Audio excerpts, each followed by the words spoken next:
Pump Station, Abaji, Auchi, Piu, Izom, Lokoja, Serkin Power, and Zaria. While the liquefied natural gas plants are located in Enugu, Gombe, Kanu, Gusau, Ibadan, and Apapa. Now you know.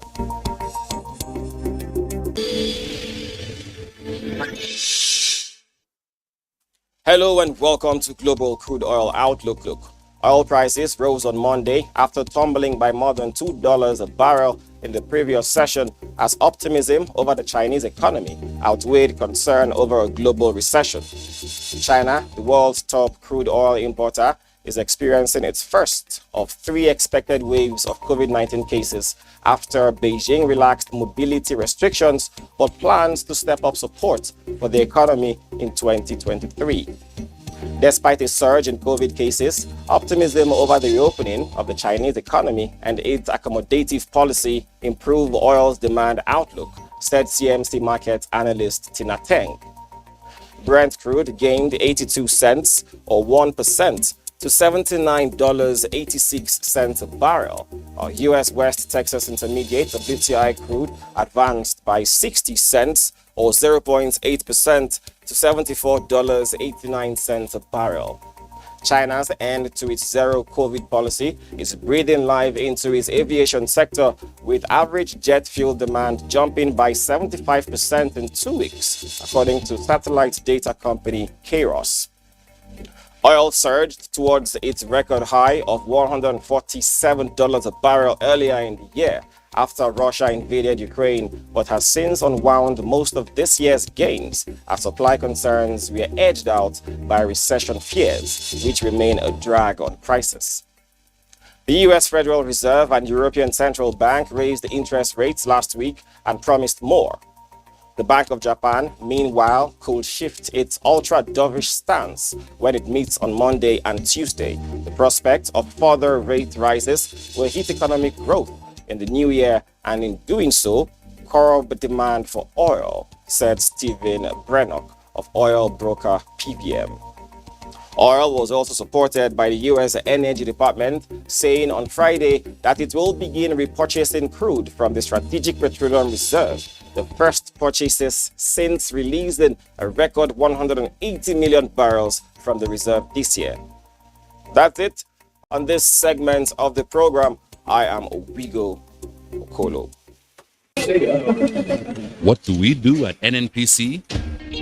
Since inception as the National Oil Company of Nigeria, our mandate has been to serve the nation by regulating the oil and gas sector and meeting the energy needs of over 200 million people. Over the years, we have invested in tomorrow's leaders and contributed to the development of communities across the nation. We have grown a network of over 500 service stations. We are the driving force behind the constantly growing Nigerian economy. We ensure the highest quality standards in our crude refining processes. Nigeria boasts of immense oil and gas reserves which we explore in commercial quantities, providing endless opportunities for economic development. As we drilled for oil, we discovered vast amounts of gas, up to 200 trillion scf. By harnessing gas, we have reduced gas flaring and invested in liquefaction plants, shipping gas across the globe.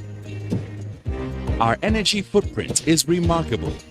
We supply gas to the domestic market for power generation, reaching all across Nigeria, powering everything, anywhere, and everywhere. NNPC. Energy for today, energy for tomorrow. Oh, energy for tomorrow. So come on, let's go.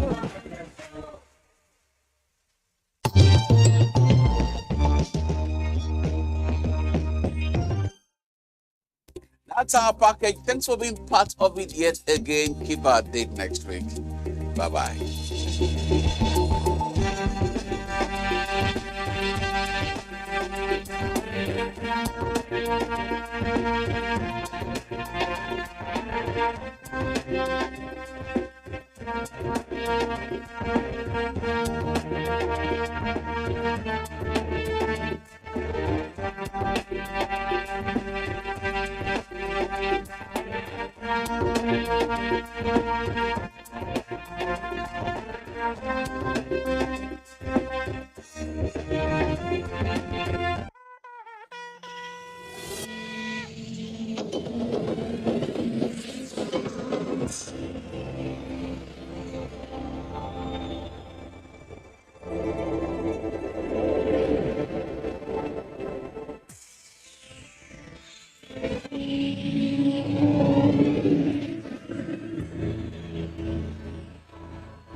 NTA, you can't beat the rich. Hello, everyone. Proud African Roots presents a fun time for children and teenagers across Nigeria and the globe. Everything she was trying to open I the don't need a torch. I just need that app. You learned a thing or two from us. Showing every Saturday by 9:30 a.m. on NTA Network. It is going to be a fun time with Grandma Wura and all the Blue Table Talk with Dave and Jen. Catch you soon.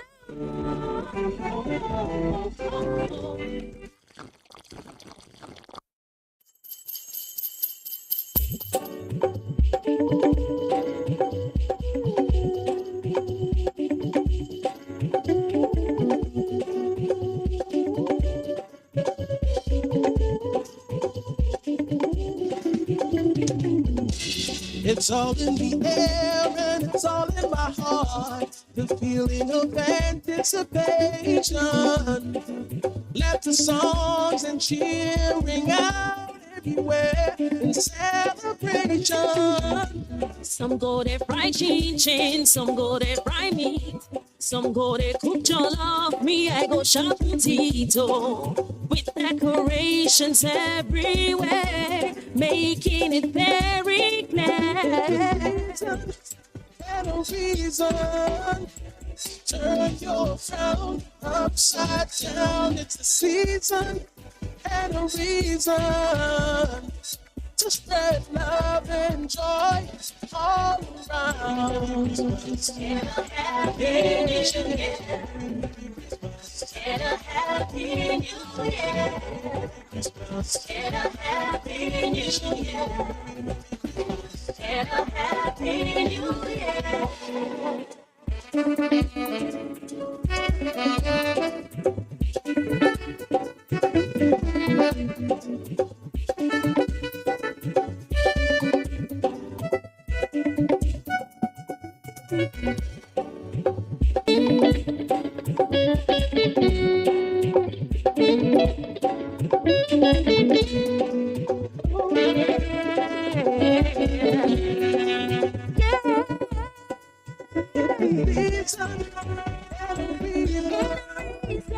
Turn your frown upside down. It's the season and a reason to spread love and joy all around.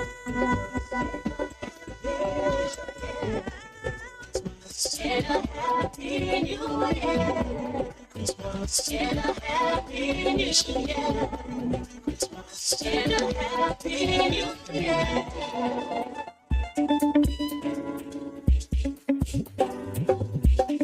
Compliments of the season, happy Christmas and a prosperous New Year from all of us at the NTA.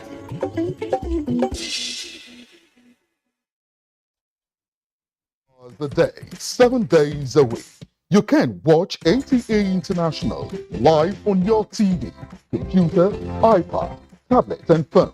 Log on to visiontv.co.uk and click on Entertainment, then NTAI. You can also download the iOS or Android app on your mobile devices to watch NTA International on the go, anywhere in the world. NTA International, your window to the world. Who sang the popular hit song Bumper? Rema. One they call. Oh, do you know with GoTV you can enjoy the best of local and international shows? That's Festive. Really? Makes sense. You mean it? Something they go. Yeah. My food, your food.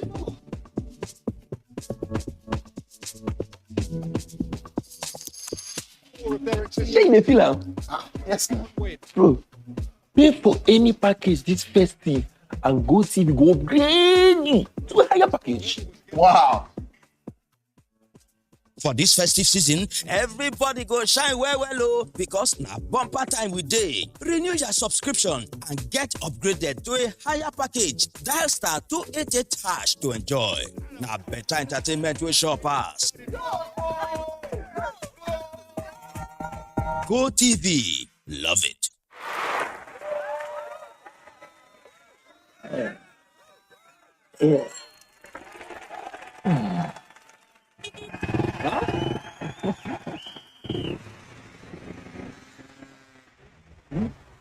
Latest entrant, latest technology. Welcome to Intel 4G LTE Advanced and experience super fast internet access today. Visit intel.com.ng or any of our stores in Lagos, Abuja, and Port Harcourt to get started.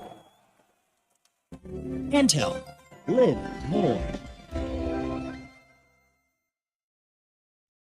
A body has been found, possibly a child. I think I have something. I think it's the ritual murder. Oh, that's the council this morning. So what do we know about these so-called senior court members? It appears their real strength lies in the members now in government, judiciary, business, and the police. Now, this is getting interesting.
The other one said, Auntie, it's not about me, it's about the guys. They're not ready to marry. Yes. If she wants to ask something, no, I know my mother very well. In fact, the most interesting one is when I put up pictures on WhatsApp, you know, Snapchat filters and all that, she will call me, remove that picture.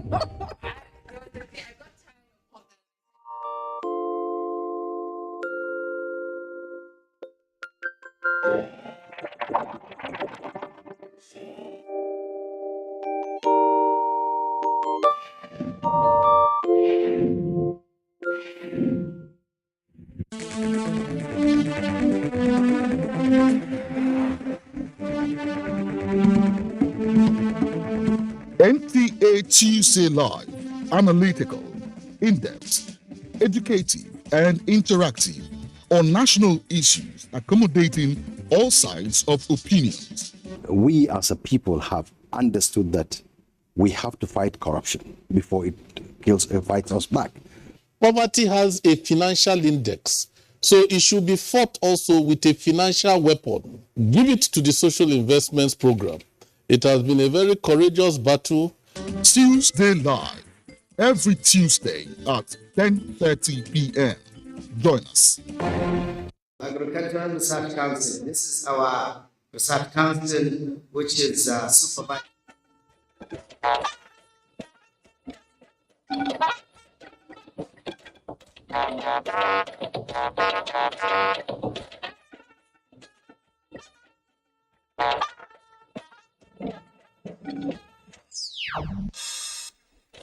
Another giant stride taken in boosting digital economy. Automated shared service center unveiled. As part of this unprecedented achievement, the sector generated over 547 million United States dollars. Ministerial scorecard. Minister conveys cheering news to Nigerian youth. Special bank sports funding underway. Is that before the end of this administration, the National Youth Fund will now become the youth bank, such that the youth of this country will have their own banks.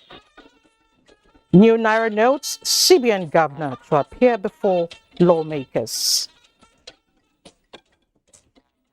We should resolve to invite the CBN governor to brief this house on Thursday morning.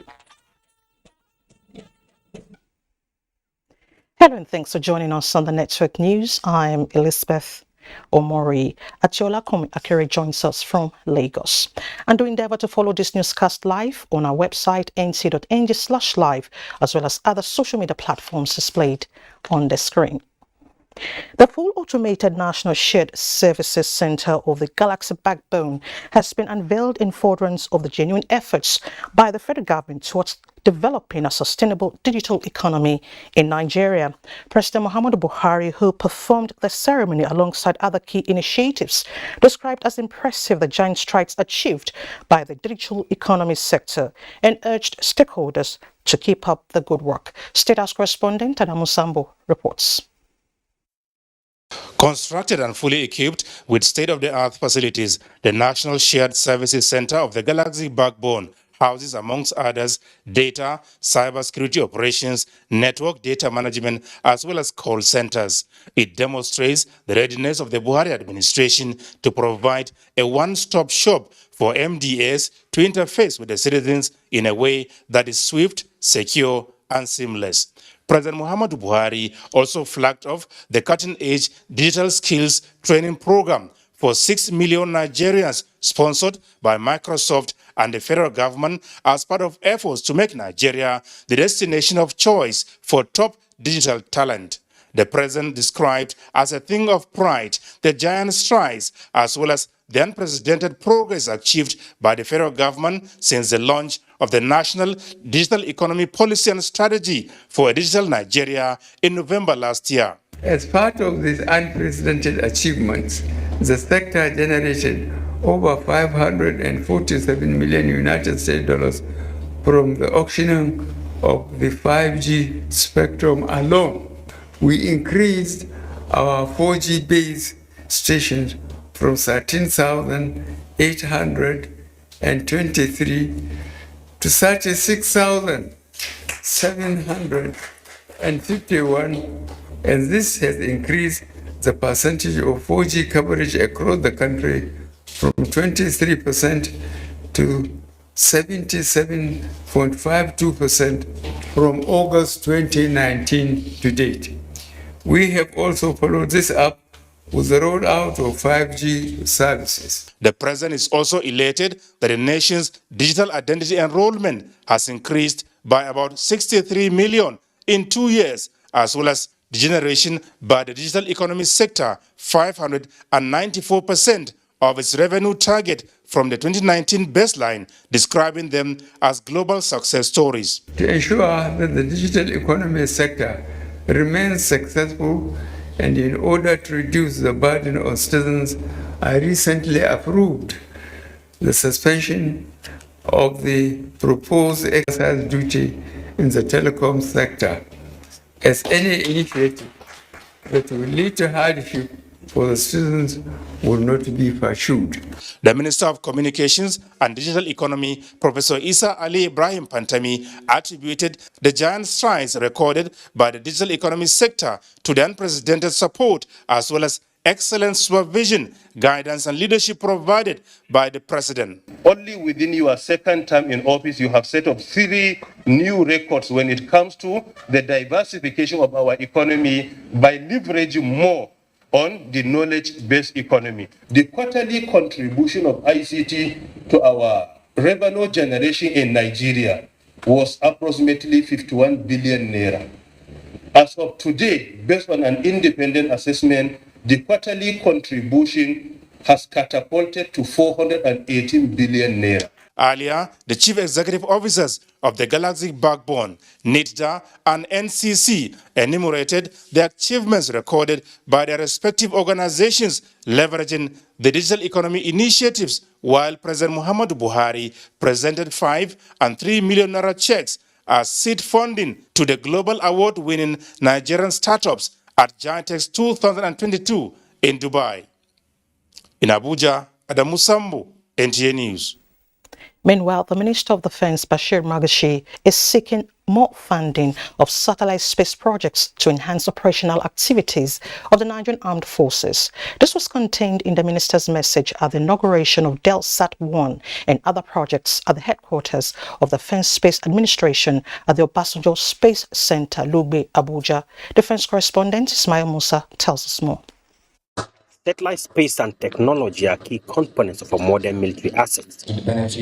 The inauguration of the DelSat-1 is to further upscale the armed forces' real-time surveillance capacity to enhance precision in the ongoing counter-insurgency operations in the Northeast. There are still more 5 satellites to be launched for us to be able to reduce the latency. Whatever word that needs to be put across to not just Mr. President, of course, even to the Ministry of Finance, amongst other agencies, will be very useful. The Defense Space Administration stressed its readiness to support the armed forces and other security agencies with relevant space products and solutions necessary for the conduct of operations in space and wartime, in line with the national space policy. To save us the funds, we ship out to foreign satellite providers to give us imageries of critical areas. To unite all the agencies involved, both in internal, operational, internal security operations and defense of the nation, unite us together in a common picture that we can fight together. It also make us accountable. Access control, surveillance building, satellite ground station and a road network were also inaugurated at the event. Ismail Musa, NTA News. Now let's shift attention to the PMB scorecard series. Information and Culture Minister Lai Mohammed has again called on opposition presidential campaign candidates to desist from describing the President Muhammadu Buhari-led APC administration as a government that has nothing to show ahead of the 2023 elections. The minister stated this in his remarks at the ongoing PMB scorecard series in Abuja. Anthony Forson reports. That this administration has not achieved anything and hence has nothing to campaign with. I wonder if these people live in caves. Wondering why the opposition will resort to castigating the President Muhammad Buhari-led APC administration, Lai Mohammed spoke in this manner. No administration in the history of Nigeria has had a social investment program that feeds 10 million school children a day. A cash transfer scheme that has enrolled 1,632,480 households. I'm not talking about individuals, households. A scheme that empowers and pays stipend to unemployed graduates, and an enterprise empowerment program that provides easily accessible microloans to those at the bottom of the ladder. Recalling that the present administration came into office in 2015 when Nigeria never had a functional rail system. Today, we have a well-functioning Abuja, Kaduna, Lagos, Ibadan, and Itakpe-Warri modern rail systems. They lay claim to start in Abuja, Kaduna, but forgot that Itakpe-Warri was also started by another administration over 30 years ago. But they were both abandoned until this administration assumed office in 2015. Worthy of note, the minister pointed out, is the quantum of projects which he said were started and completed on paper. The all-important second Niger bridge. Only last week, this bridge became a reality when it was open to motorists. What about the 40-kilometer Ebonyi-Bodo road that has a total of 13 bridges? in the words of the Honorable Minister of Works and Housing, and I quote, "For the first time in the history of mankind, you can now walk on the road between Bodo and Ebonyi." What about airport terminals? Do these people close their eyes when they fly through brand new terminals at airports in Abuja, Lagos, Port Harcourt, and Enugu? Is the opposition pretending not to have heard of the Ajaokuta Kaduna Kanu, AKK 614-kilometer long gas pipeline project that will ferry gas from southern to northern Nigeria? Pipeline project. In Abuja, Anthony Forson, NTA News. The Minister of Youth reports. Sports, no doubt, is a serious business aside its recreational and social benefits. Taking this into consideration, the Ministry of Youth and under the work through this national sport, harnessing 70% of resources needed for sports development through the private sector. So the ministry has recorded significant achievements under the Adopt an Athlete, Adopt a Pitch, Adopt a Sport, Talent Hunt Program, and welfare funds. These are evident in the renovation of the Moshood Abiola National Stadium, Abuja, National Stadium, Surulere, and construction of new facilities across major stadiums in the country. On the performance of the country's national teams and athletes, the minister observed that Nigeria has achieved a lot in athletics with the heroic acting of Tobina Amosan at global stage. He therefore expressed optimism that emphasis will be placed on improving the performance of the Nigerian national teams, especially the Super Eagles. In all, the Minister of Youth and Sports Development, Sunday Dare, believes that the revival of the Principal's Cup, the sustenance of the National Youth Games, and other grassroots sports will accelerate sports development in Nigeria. In Abuja, I'm Austin Edemodu, NTA News. And plans are underway to establish a youth bank. Minister of Sports and Youth Development, Sunday Dare, stated this while fielding questions from newsmen at the 14th edition of President Muhammadu Buhari's scorecard series in Abuja. Olayinka Ojo reports. It is no longer news that there is a rise in global youth population. In Nigeria, youths constitute 65% of the total population and stand significant for driving economic growth. Little wonder, governments prioritize policies that pertain to the empowerment of this population. The latest is a plan for a youth bank. Our hope is that before the end of this administration, the National Youth Fund will now become the youth bank, such that the youth of this country will have their own banks. You can walk into a youth bank with your idea, sit with some experts, exchange your idea, they look at it, and then they decide the level of funding you can get. When we have such youth bank, the single-digit 5% loan we apply, and a couple of other considerations. The minister notes with interest the need for more youth attention to cybersecurity, a sector estimated to have more than 150,000 job opportunities. We have trained over 91,000. For the NYSC, its Skills Acquisition and Entrepreneurship Development Program have trained more than 387,364 youth corps members, with 1,227 already business owners. On the issue of making NYSC optional, the scheme says, in nation building, there is nothing like optional.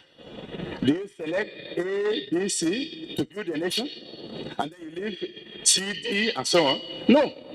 With all of these programs in place, a brighter and better country, observers assert, is sure. Olayinka Ojo, NTA News. President Muhammadu Buhari congratulates Chief Sunday Akinlabi Dare, the Minister of Youth and Sports Development, on the conferment of Sarkin Wasani by the Emir of Daura, Alhaji Umar Farouk Umar. Describing the honor by the Daura Emirate Council as well-deserved, the President notes that the title was given to the Minister not only for his contributions to sports development in the Daura Emirate, but across Nigeria.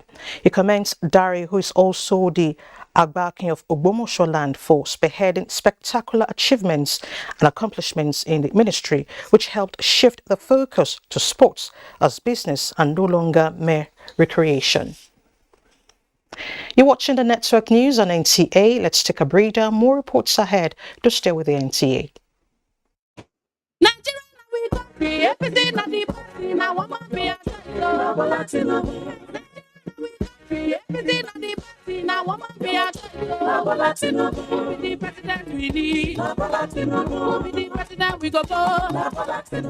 People of Nigeria don't talk them say na Asiwaju Bola Tinubu them want as president of Nigeria. Our country people get many reasons we make them all agree say na Asiwaju Bola Tinubu them choose for this president election. Yes, so Bola Tinubu na man wey sabi anything wey him put in hand, he dey work wella. He do better work for Lagos State when he be governor. Till today, Lagos people still dey enjoy from all the better things wey Jaburata for Lagos. People of Nigeria, e good to make we vote for who sabi. As it can be so, make we all come out for election day and vote Bola Ahmed Tinubu as president of Nigeria. Vote Senator Kashim Shettima as vice president. Vote APC, the party with broom. Who be the president? We go vote.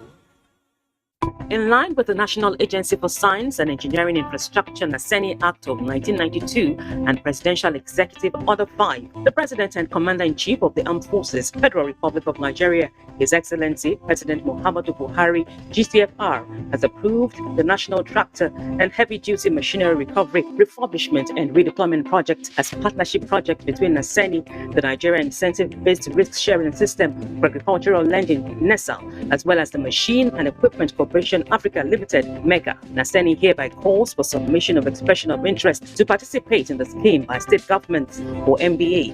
Those eligible are all the 36 state governments, the FCTA, and all federal ministries, departments, and agencies. Interested states and MBAs should send expression of interest to NASENI Special Intervention Revolving Fund not more than 6 weeks from date of this publication. Announcer Professor M.S. Haruna, Executive Vice Chairman, NASENI. The chairman and members of Senate Committee on Finance cordially invite stakeholders and the general public to a public hearing on the amendment of the following Act, Finance Bill 2022.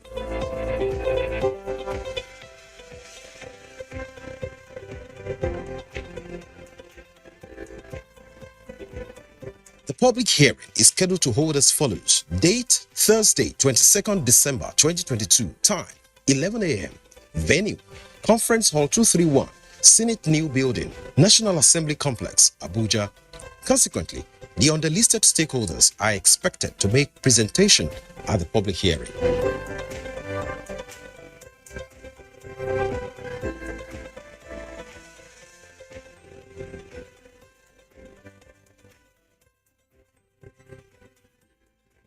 For further inquiries, contact the committee clerk on 081-7436-4772. Senator Solomon Adiola, announcer.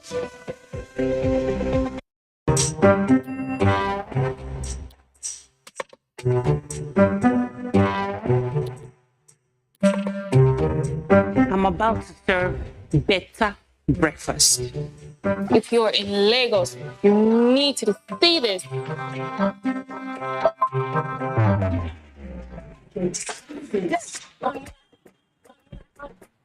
I'm not just streaming content, I'm just escaping traffic.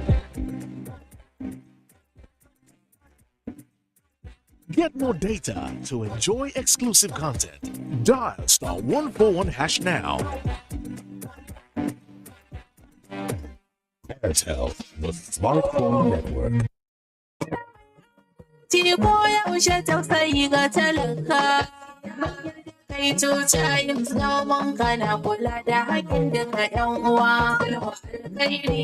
chairman, Zamfara State APC Gubernatorial Campaign Council for the re-election of His Excellency Governor Bello Muhammad MON, Matawallan Maradin Shetiman Dollar Usmaniya, His Excellency Honorable Abdulaziz Yar Abubakar Shetiman Zamfara, and former Governor Zamfara State cordially invite all APC members, stakeholders, and supporters in Zamfara State to the flag off of Zamfara State Gubernatorial Campaign, scheduled as follows. Date, Tuesday, 27 December 2022. Venue, Kauran Namoda Township Stadium along Shinkafi Road, Kauran Namoda, Zamfara State. Time, 10 a.m. prompt. Announcer, Honorable Ibrahim Megandi, Malikin Gidangoga, Director, Publicity Directorate for the Campaign Council.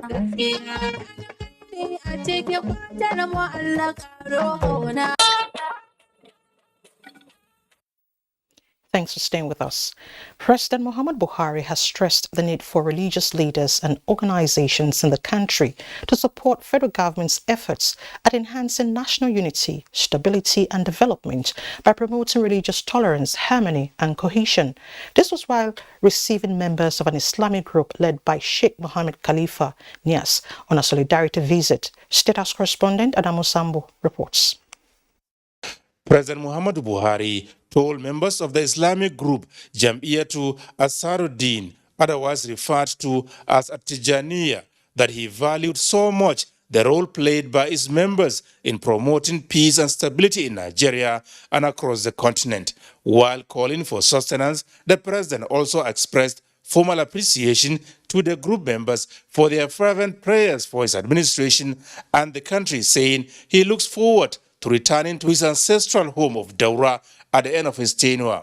Nigeria is such a complex combination, but for you as religious leaders, with tremendous influence, you have helped greatly in stabilizing our polity. And I'm very grateful that you have maintained the leadership and the support of all your communities and therefore stabilize Nigeria. Sheikh Mohammed Khalifa Niasse had earlier drew attention to the biography of the Holy Prophet Muhammad, peace be upon him, and the lessons Muslims can imbibe from his way of life. He emphasized the need for genuine repentance by the people, pledging that the Tijaniya movement would continue to promote peace and unity in accordance with the teachings of the Holy Quran and the Sunnah of the Holy Prophet Muhammad. Sheikh Mohammed Khalifa had told the story of his late father's close association with Nigeria and his people dating back 70 years, saying the Ibrahim Niasse family is determined to continue building on the relationship. During the visit, prayers were offered for the president, the country, and Nigerians. From the State House, Adamu Sambo, NTA News. Meanwhile, issues relating to the state of the nation and the way forward for sustainable future dominated discussions as President Muhammad Buhari granted audience to the Speaker of the House of Representatives, Femi Gbajabiamila. State House correspondent Adamu Sambo once again reports. Speaker Femi Gbajabiamila was in the State House to felicitate with President Muhammadu Buhari for attaining the age of 80 in good health and actively discharging his duties to Nigeria and Nigerians with high sense of integrity and patriotism. He, however, used the opportunity to discuss with the president a wide range of national issues, especially those that came up recently. Things come up every day in Nigeria, every day, and in the last few days, some things have come up, and I'm sure you know some of these things, and I just wanted to get his perspective on them and give him mine and that of the National Assembly's perspective and position on those matters, and we had a fruitful discussion. Do you know some of the things that came up? It was just a discussion between the president and I, but of course there were issues around cashless policy, issues around elections and the violence that seemed to be erupting here and there, and a couple of other very important matters as well. The Speaker did not give further details on those issues, but gave a hint on what Nigerians should expect from the House going forward. Of course, you know, when we resume in January, it's going to be just barely 5 weeks before elections. So it's probably going to have very little time to sit, with maybe about a week to 10 days before we all go home for campaigns and elections. In that 1 week to 10 days, we intend to cram in a lot. For now, we're going to pass the budget on Thursday, hopefully. When we come back in January, we'll do some house cleaning matters. Like I said, things come up every single day in Nigeria, so we don't know what's going to come up at that time. And then we'll close for campaigns. NTA News, however, sought to know his views on the alarm raised by a member of the House, Mohammed Gudaji Kazaure, on the alleged theft of stamp duty proceeds running into 89 trillion naira. It was not based on a resolution of the National Assembly. It was not based on a motion from the National Assembly. I believe he said he had executive authority to do what he's doing. We have asked members of the executive. They said they were not aware of any mandate or such mandate has been withdrawn. I don't want to get into it. Except to the extent that he tries to, or he attempts to impugn on the integrity of members of the House, and that's a no-no. He said if it necessitates the House coming in, it will do so, but made it clear that for now, the matter has nothing to do with the National Assembly. From the State House, Adamu Sambu, NTA News. In another development, President Muhammadu Buhari has transmitted the Finance Bill 2022 to the Senate for consideration. National Assembly correspondent Ignatius Ancor reports that the bill is to support the implementation of the 2023 budget. Tuesday's plenary took off with President of the Senate Ahmad Lawan reading executive communication from President Muhammadu Buhari on the Finance Bill 2022. Specifically, this bill's provisions enhance tax equity by bringing more economic sectors into the tax net and ensuring a fairer distribution of revenue receipts to all tiers of government. Respond to climate change challenges through incentives to support the utilization of gas as a transition fuel, as well as disincentives for gas flaring and venting. Senate has confirmed the appointment of Loretta Onochie and 12 others as chairman and board members of the Niger Delta Development Commission. This followed the consideration of their screening report by the Senate Committee on Niger Delta Affairs, which stepped down that of Pius Odudu from Edo and Anthony Okane from Imo State for being absent during the screening. The committee noted that the nominees possess the requisite educational qualifications, vast experience, integrity, leadership qualities, and competence that will have a profound positive impact on the speedy development of the Niger Delta region. By commending the president, at least finally, we have Mr. President's nominations to properly constitute the board. I also want to urge the executive arm of government to send us the results of the forensic audit, because forensic audit of the NDDC has taken toll on the NDDC itself. Senate has urged the Accountant General of the Federation to capture recruited staff of the Nnamdi Azikiwe University, Awka, and other institutions with similar case into the Integrated Payroll and Personnel Information System, as moved by Senator Uche Ekwunife. Since the recruitment exercise of 2020, the recruited staff have not been properly captured and have not been paid. Since 2 years, they've been working in the university. We have it in University of Calabar, in Ahmadu Bello University, and also Federal University of Umbudike. For the past 2-3 years, they have not collected their salary. Senate passed the National Food Safety and Quality Bill, while that of the Code of Conduct Bureau and Tribunal Repeal and Reenactment Bill passed second reading. From the National Assembly, Ignatius Nkwo, NTA News.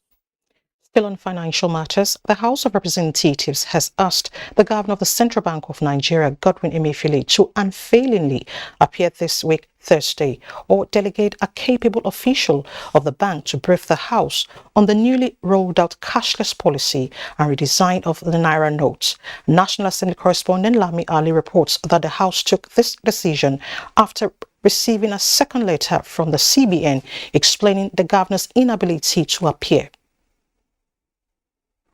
House of Representatives had 2 weeks ago passed resolutions requesting the Central Bank of Nigeria to suspend the policy limiting cash withdrawals and invited the CBN governor for a brief on December 15th.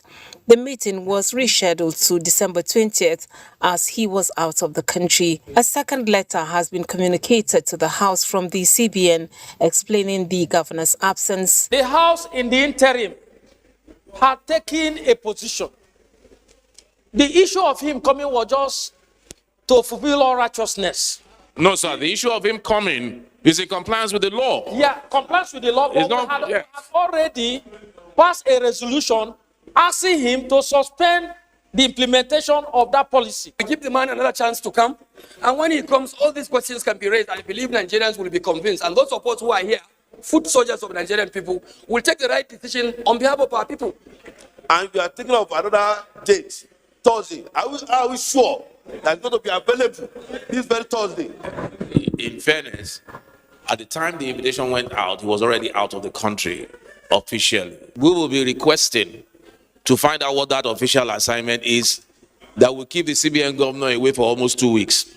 We should resolve to invite the CBN governor to brief this house on Thursday morning. And if for any reason it is verified that he is unavoidably out of the country on Thursday, that he asks his deputy governor or anyone who is well equipped to fully brief this house so that we do not carry this thing until next year. House members have resolved to investigate the alleged loss of $2.4 billion from illegal sale of exported crude oil dating back 2014, as raised by Representative Isiaka Ibrahim. The entire cargo of 48 million barrels of burning light crude was sold without the proceeds being remitted to the coffers of the country. The House has considered and approved 6 bills, 2 of which seek the reenactment of the Oath Act and the bill to establish Society of Nigerian Broadcasters. This bill is seeking for the Society of Nigerian Broadcasting Act to regulate the profession and practice of the broadcasting in Nigeria.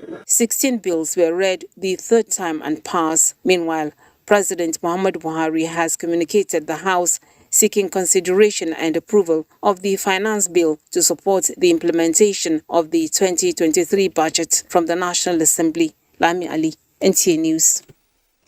Now to Maritime. Vice President Yemi Osinbajo lauds the contributions of workers in the nation's maritime sector, noting their hard work over the years and steadfastness in ensuring that maritime transportation works. This was when the leadership of the Council of Maritime Transport Unions and Associations paid a courtesy call. The group, led by its president, Adeyemi Aroyun, had earlier presented an award to the Vice President in recognition of his contributions to the development of the sector. The Vice President noted that despite the challenges in the maritime sector, the hard work and steadfastness of the workers are commendable. He assured the group of federal government's commitment to address concerns faced by operators in the maritime sector, noting that it is a very difficult environment.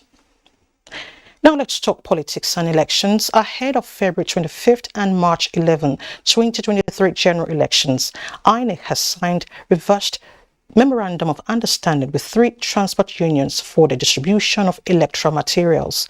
INEC Chairman Professor Mahmoud Yakubu, however, strongly advised the transport unions to caution their staff to be punctual as their duty post, as delays will not be tolerated.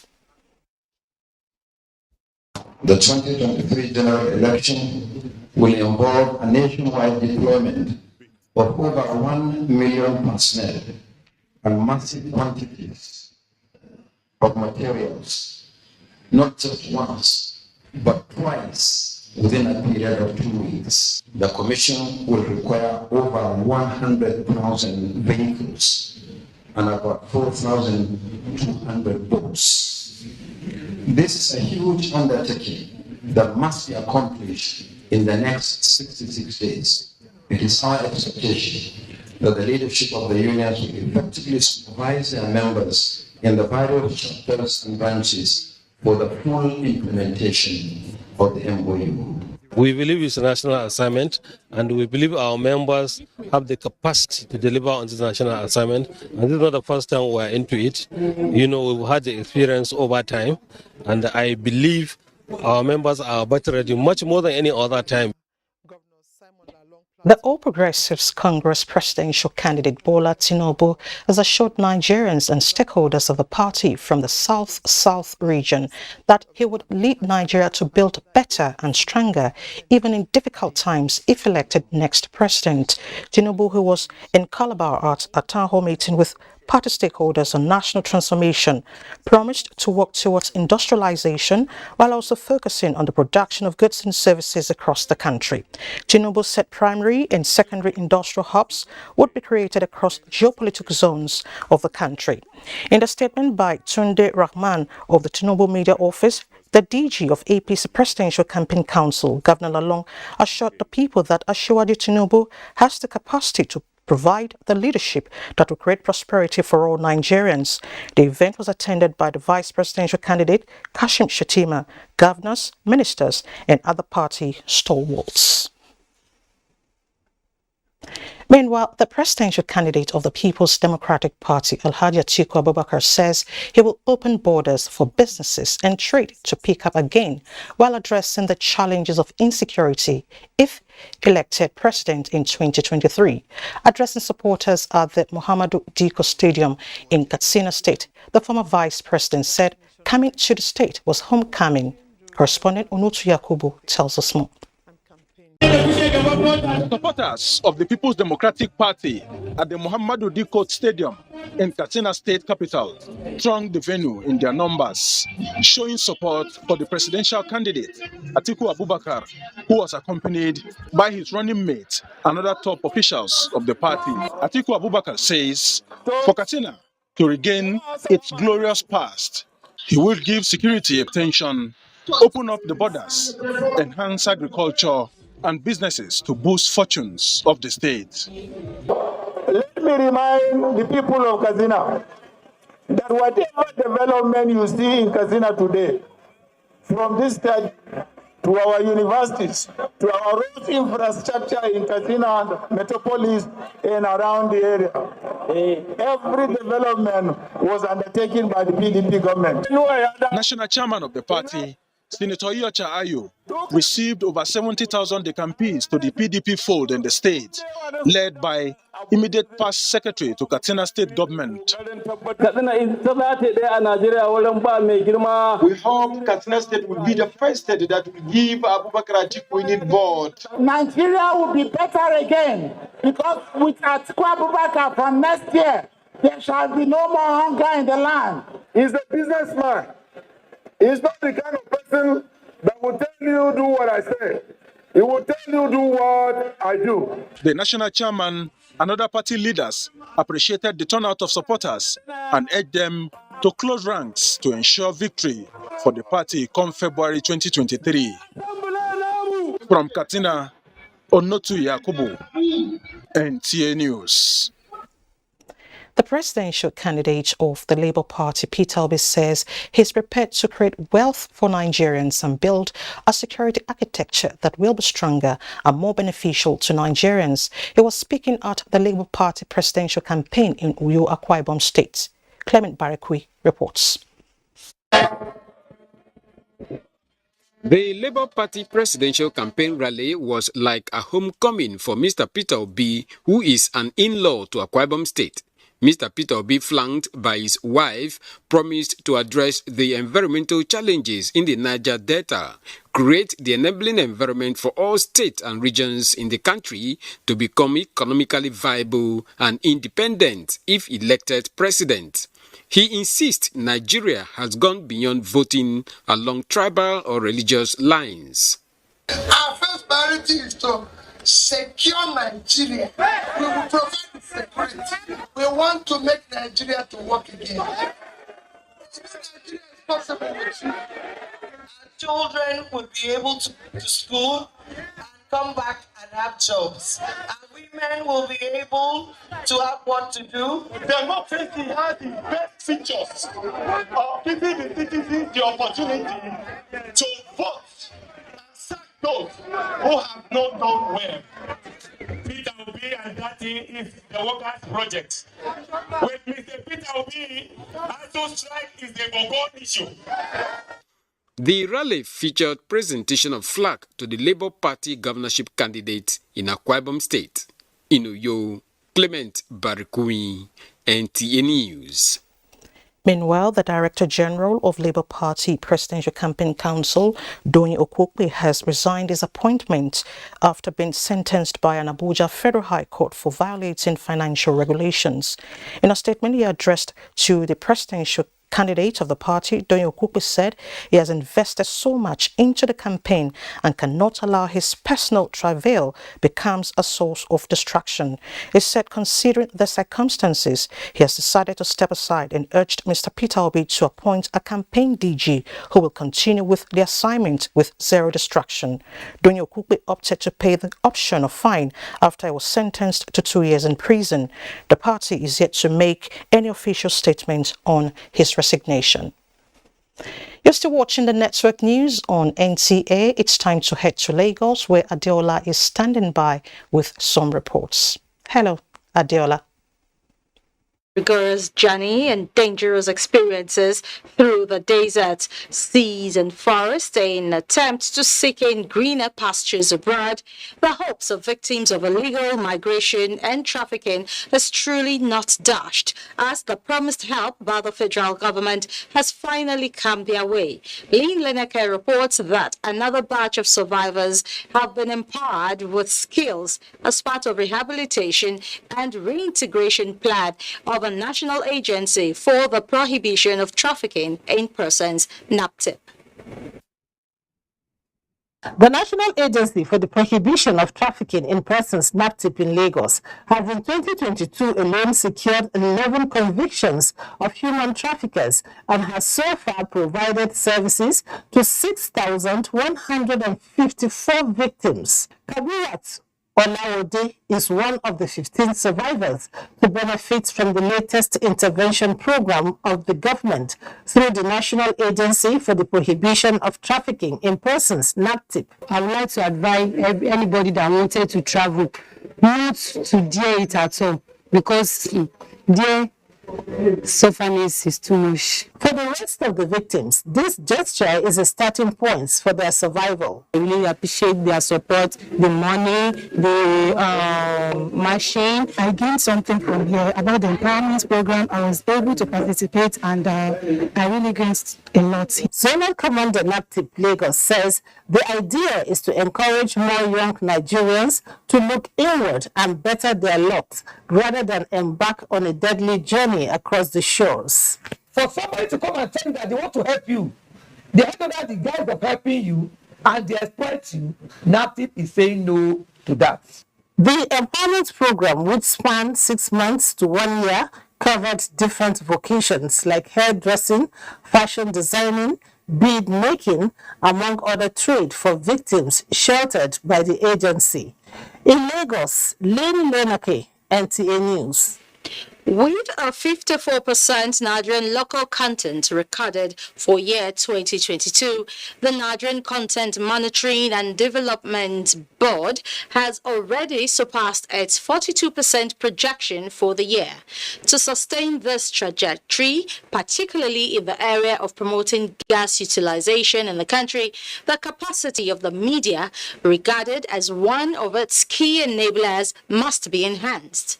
Again, Lynn Leneke reports that this is the objective behind a one-day media workshop organized by the board in Lagos. Having declared year 2021 to 2030 as the decade of gas, the federal government, through provisions in the Petroleum Industry Act, has given new purpose to gas economy in the country, with the Nigerian Content Development and Monitoring Board positioning itself to drive the process. This is the one-day workshop organized by the board to provide the media with requisite knowledge of the energy industry and understand the grand vision of NCDMB to fully explore potential in gas for national development. Briefings from both the General Manager, Corporate Communications and General Manager, Nigerian Content Development Fund and Treasury highlighted the board's interventions in commercializing flared gas. The Naira gas plant takes in this associated gas, processes the associated gas, so you now have products like natural gas, CNG, and LPG. So this leads to the increase in available CNG and of course LPG and natural gas itself. We've been able to raise the income of more than 16 billion naira from the 300 million dollar loan, and this is helping to sustain the self-funding project over the 5 years. As a journalist too, the legal safeguards to ensure that you carry out your profession in a manner that doesn't injure the public as well. Participants described the workshop as a timely reminder of their role in national development. One has been able to know that, how far that, hat has been successful. What it has done is just, to let journalists realize the fact that they are critical, in driving some issues of national development. Another edition of the workshop with a new set of deliverables holds in 2023. In Lagos, Lane Lenake, NTA News. And those are the stories from Lagos. Do not forget to follow this news broadcast live on our website at nta.ng/live and on our other social media handles displayed on your screen for updates. The network news will continue after this break. To stay. As we close a successful year 2022 and prepare for the start of a better year 2023, the Nigeria Television Authority NTA wishes to appreciate and share the love with all who gave us a year to remember for good. The three arms of government, ministries, departments and agencies, corporate bodies and advertisers, religious bodies, civil society groups and political parties. Most importantly, you, our esteemed viewer, we say thank you. Together, we made 2022 great. Let's make 2023 greater. Once again, we say thank you. Wishing you a Merry Christmas and a prosperous New Year from all of us at the NTA. NTA, you can't beat the rich. It's emotion.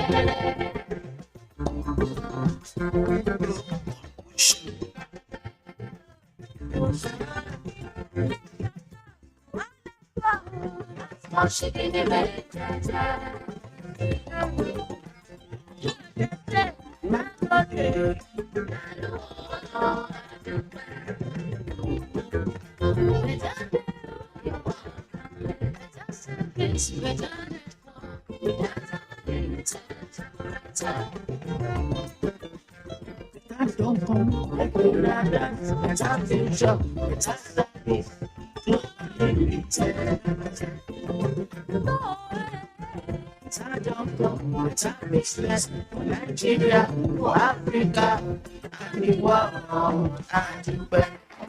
From all of us at Glow, we wish you joy unlimited. The Independent National Electoral Commission (INEC) has fixed Monday, 12th December 2022 to Sunday, 22nd January 2023 as the dates for the collection of PVCs nationwide from 9 a.m. to 3 p.m. daily, including Saturdays and Sundays. All registrants who are yet to collect their PVCs or requested for transfer of registration, as well as those who applied for replacement of lost or damaged PVCs, can now visit INEC local government offices where they intend to vote to collect their PVCs. Collection of PVCs will be further extended to ward level for those who are unable to collect theirs at local government offices from Friday 6th to Sunday 15th January 2023. Thereafter, the exercise will be reverted to the local government offices of the INEC until Sunday 22nd January 2023. Remember, only those with PVC can vote on election day. Collect your PVC now to vote. It is your duty. This message is brought to you by the Independent National Electoral Commission (INEC) and supported by the United Nations Development Program (UNDP). Introducing an all-time mega offer. Get over 50% discount in the Airtel Home Broadband mega offer. Buy a router for just 10,000 Naira and get up to 240 gigabyte or a MiFi for 5,000 Naira and get up to 125 gigabyte bonus data. More data, more you. Reliable home broadband by Airtel, the smartphone network. My people, My name na Emeka. Mekus Kamat. Let me get all this money. I don't learn my lesson. Somebody come buy motor for my hand, carry big money, come give me. Now when we get bust, then my eye open. I don't know that 419 in be. Now when EFCC grab him, now they come grab me too. Now he make me they warn you. All of them when they do business like me, where they carry big money, well I go sometimes I go carry transfer, carry bring back. Yeah. They could shine in my eye because the special control unit against money laundering, what they call SCUMO, they don't want to say if the money pass 5 million naira for individual, no collect them. If he pass 10 million naira for company, no collect them. Can I go where? Bank. If you not do them like that, 250,000 naira for every day where this offense happen. Or they go suspend your license, or they go cuckoo, shut them down, pata for your hand.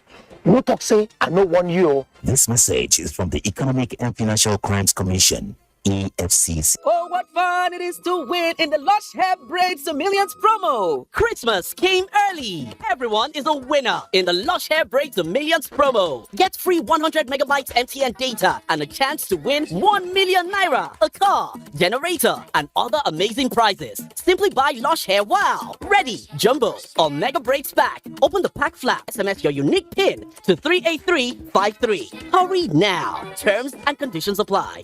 Lush Hair. Be beautiful. Thanks for staying with us. Recognition of skills, knowledge, and competencies required by individuals are key drivers to reducing unemployment among the youth in Nigeria. This was agreed at a sensitization workshop in Gombe, organized by the Nigerian Skills Qualification Framework. Nafisat Umar Garba reports. Diversification in skills acquisition and development is gradually changing the perception of youth for white-collar jobs. This time, the Nigerian Skills Qualification Framework and the Innovation Development and Effectiveness in Acquisition of Skills ideas are leveraging on skills artisans and apprentices from the Northeast to unlock essential drivers of quality for national certification. This is to scale up policy, regulatory, and reforms in order to promote lifelong learning, recognition, as well as quality assurance through sensitization. Now, all this project requires skilled manpower. And when we mean skill here is that you have the competency based on national standard and also a national certification, of which many of our young people that are skilled, they don't have that recognition or certification. And with this, we are trying to create this awareness that let them come, let us partner to see that we develop their capacity and then they have a national certification before the opportunity of engagement with the oil and gas and the Mambila project will come up. Participants says the workshop will surely improve their performances and understanding for more productivity and efficiency. Government are also helping us now. It will make us to go long way. It will make us to improve.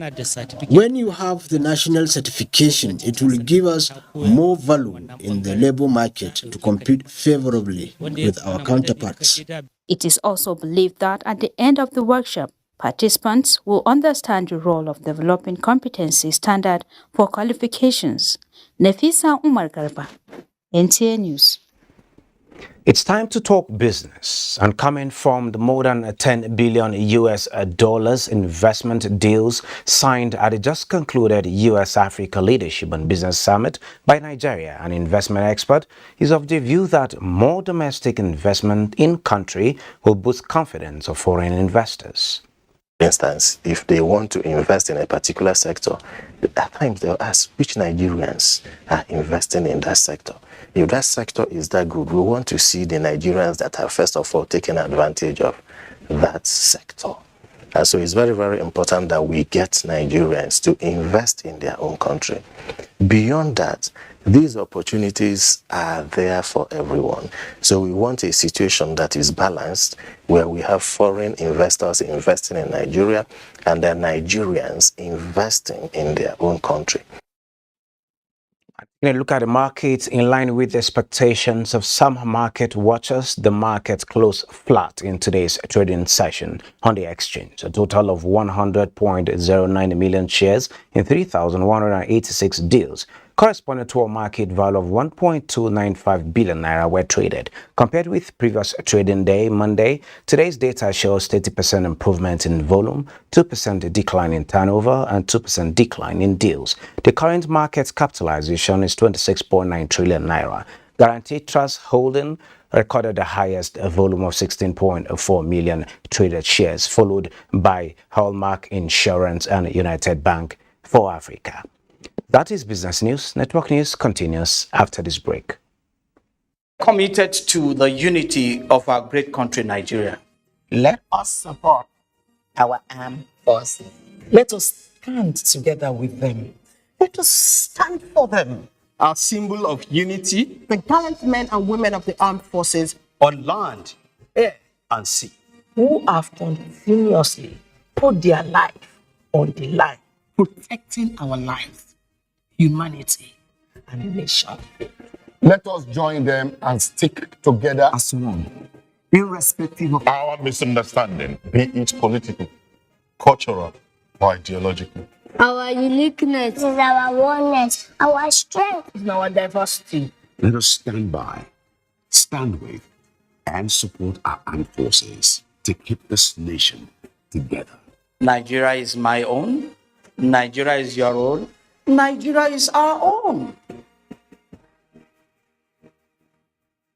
My son Aiden wants to be a great actor like you. How did I do? You did great. A couple of years ago is when his acting began.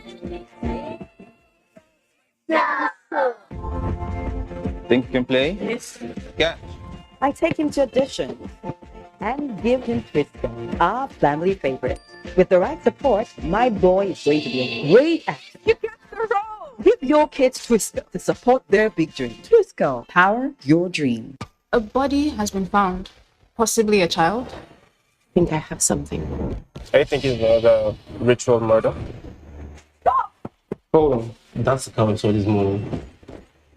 So what do we know about these so-called senior court members? It appears their real strength lies in their members now in government, judiciary, business, and the police. Now, this is getting interesting.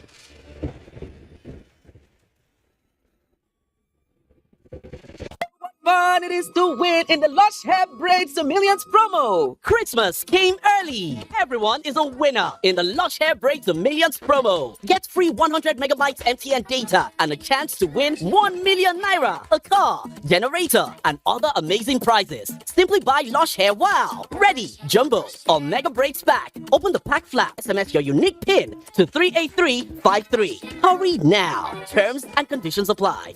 Lush Hair, be beautiful. If you want to become something, become a child again.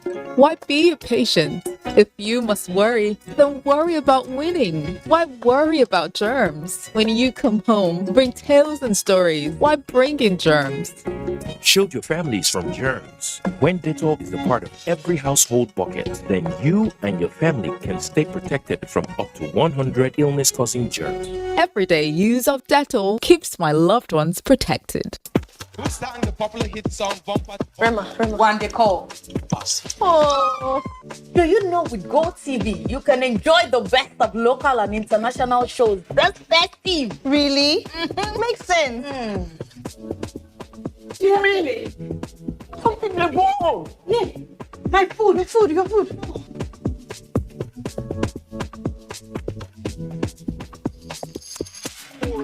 Shame the feel. Yes, bro. Pay for any package this festive and GoTV go upgrade you to a higher package. Wow. For this festive season, everybody go shine well, oh, because now bumper time with day. Renew your subscription and get upgraded to a higher package. Dial star 288 hash to enjoy. Now better entertainment will show pass. Go TV, love it. And that's the news. Thank you so much for watching.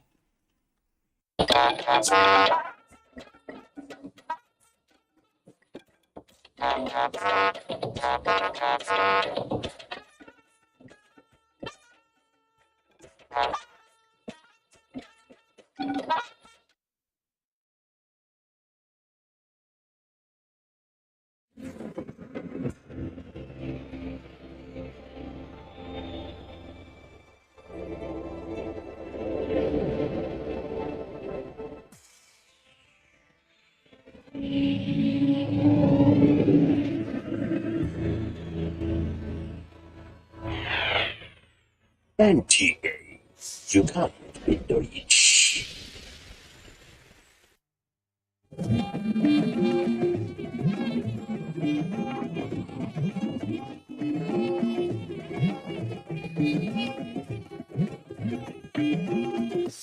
This is the network service of the NTA. They swore an oath to serve our fatherland and defend the people. They traded their freedom, comfortable homes, and mortgaged their lives on the battleground for our unity and peaceful living. These are the great, fearless, loyal, and committed Nigerian armed forces who risked their lives courageously to safeguard our borders. But in the line of duty, many never returned. Nigerians, arise, let's celebrate our fallen heroes. Put on the remembrance emblem with pride to support the incapacitated and families of our fallen heroes.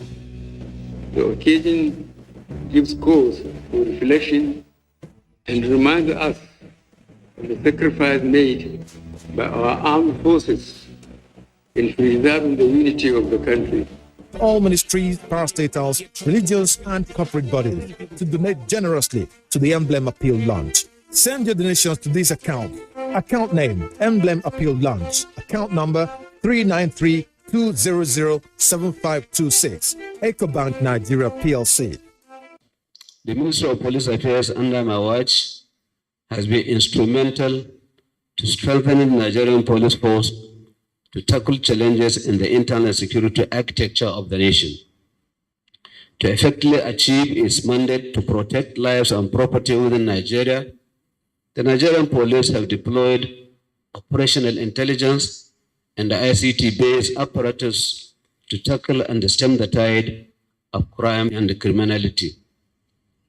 Some of these efforts include the maximization of the Force Intelligence Bureau, Intelligence Response Team, and Special Tactical Squads, through digitalization of emergency contacts via the NPF Rescue Me application for emergency response at the top of a button. This message is brought to you from the Federal Ministry of Information and Culture.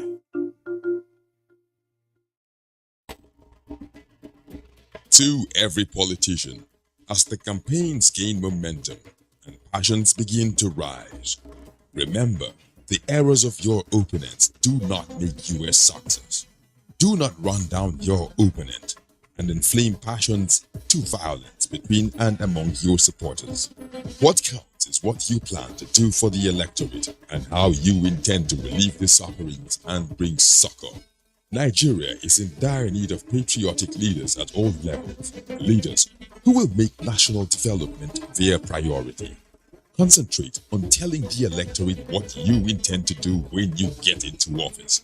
Focus on making your vision clear to the electorate. Don't engage in verbal abuses, fake news, or speeches. Keep dealing with issues that will bring progress. You win the hearts and minds of the people by being above board, by being civil, patriotic, and showing empathy. Let's join hands to make the 2023 elections peaceful. A message from the National Orientation Agency.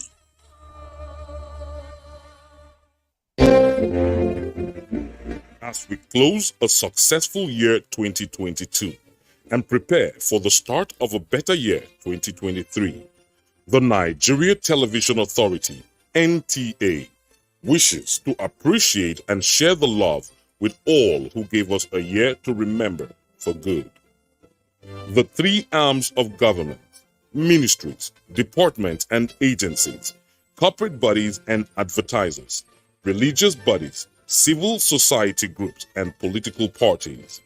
Most importantly, you, our esteemed viewer. We say thank you. Together, We made 2022 great. Let's make 2023 greater. Once again, we say thank you, wishing you a Merry Christmas and a prosperous New Year from all of us at the NTA. NTA, you can't beat the rich.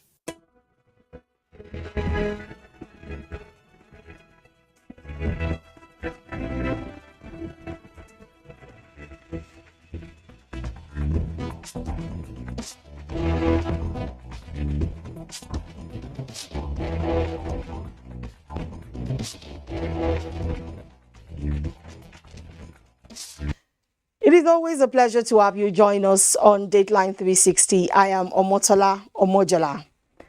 On this edition, we examine the Naira redesign and withdrawal limit as stipulated by the Central Bank of Nigeria. The policy, which is targeted at strengthening Nigeria's legal tender and economic recovery, has been received with mixed feelings among Nigerians, and the reasons are varying. Some of them you will get to know if you stay with us long enough.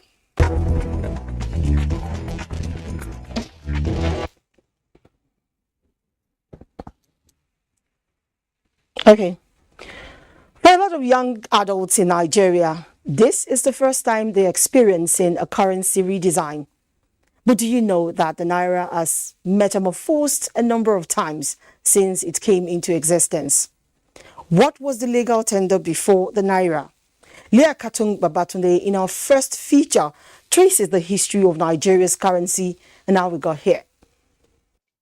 The first major currency to be issued in Nigeria was undertaken following the Colonial Ordinance of 1880, which introduced the shillings and pence as the legal tender in British West Africa. Ahead of Nigeria's independence, precisely on 1st July 1959, the Central Bank of Nigeria issued Nigerian currency banknotes, but it was not until 1st July 1962 that the currency was changed to reflect the country's republican status. A major change occurred in January 1973. The Naira emerged to replace the pound, while the kobo replaced the shilling. 11th February 1977, the 20 Naira note was issued, and it bore for the first time the portrait of a prominent Nigerian citizen, the late head of state, General Murtala Ramat Muhammad. 2nd July 1979, new currency banknotes of 3 denominations, 1, 5 and 10 Naira were introduced. The next change occurred in April 1984. The colors of all the banknotes in circulation were changed, with the exception of the 50 kobo banknote. In 1991, the 50 kobo and 1 Naira transformed from notes to coins. The 100, 200, 500 and 1,000 Naira banknotes were introduced in December 1999, November 2000, April 2001, and October 2005 in response to the expansion in economic activities. On 28 February 2007, 20 Naira was issued for the first time in a polymer. The 50, 10 and 5 Naira banknotes, as well as 1 Naira and 50 kobo coins, were reissued in new designs, and the 2 Naira coin was introduced. The redesigned 50, 10 and 5 Naira banknotes were converted to polymer substrate, following the successful performance of the 20 Naira on 30th September 2009.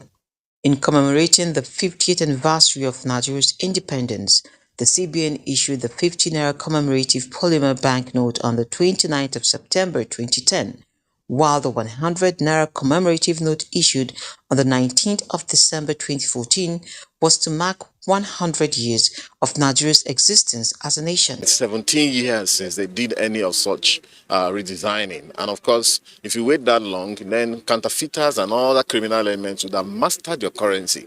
We are going to have a lot of policies that will go alongside it, that will make sure that we adopt an electronic payment system. President Muhammadu Buhari insists no going back on the policy built to end the swapping of currency notes by January 31, 2023. Leah Katumba Batunde. To To ensure Nigeria is not left out of the global financial space, the Central Bank of Nigeria has come up with strategic monetary steps to deepen global competitiveness. Among the strategies is the determination to win Nigerians off the addiction to cash spending, which sometimes come with its disadvantage. Chidebere Onya from Port Harcourt examines the merits of these policies geared towards engendering financial inclusion. The Central Bank of Nigeria, exercising its statutory responsibility, came up with the initiative of redesigning of higher denominations of the Naira, and more recently introduced a new cash withdrawal limit, which have been described by some economic experts as revolutionary, with a capacity to make Nigeria one of the most disciplined nations in terms of cash movements towards achieving CBN's National Financial Inclusion Strategy. The Apex Bank says it redesigned the Naira notes, which is long overdue, in order to mitigate counterfeiting, improve security of banknotes, preserve the collective national heritage, and control currency in circulation. Worried by the financially excluded group, it hopes to capture the unbanked Nigerians, especially women and those in the rural areas who do not have any form of bank transaction, geared towards expanding its financial inclusion, thereby bridging income inequality and poverty reduction. This decision will help us in so many ways, in our economic life, in our social life, in our infrastructural life. It will go a long way to reduce the impact of inflation. It will give greater value to our and durability to our currency. It will enhance security. Financial inclusion basically is getting people who typically don't use the financial system to bank their money, to keep their money, or to run their business. So when you say financial system, you're looking at either the banks or either mobile money or any other technology that people use to transfer money to from one point to the other. It could even be cryptocurrency. While there is skepticism about the possibility of the policies to rein in inflation because of issues like insecurity and other physical pressures, the consensus is that the step has become necessary for national security and in the general interest of the economy. You need to have the network to go cashless. You need to have a robust internet to go cashless, but we don't have all of this. It's a very right way to go. However, the concerns are heavily hinged around digital inclusion and how can we design that, to ensure that it takes as many Nigerians along, not just those who are in the banked / served net, as it were. Economists urge Nigerians to remain calm. They also affirm that the implementation of the new cash withdrawal limit and e-Naira are all desirable measures for Nigeria to leapfrog to a cashless economy and engender financial inclusion as one of the largest economies in Africa. In Port Harcourt, I am Chidebere Onya, reporting for Deadline 360.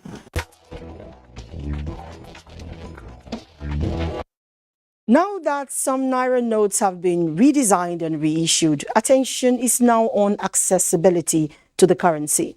Musa Abubakar, who has also been following this monetary policy development, examines the situation and the assurance by the Apex Bank that the new notes will go round before January 31, 2023. The amount of Naira in circulation is said to be more than double since 2015.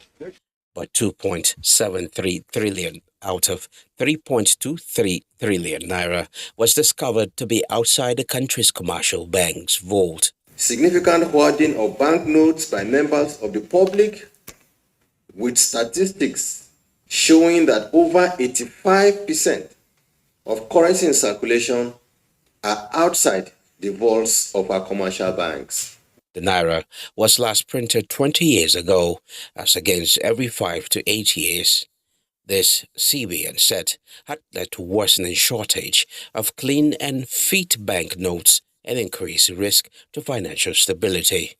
Indeed, recent developments in photographic technology and advancements in printing devices have made counterfeiting relatively easier.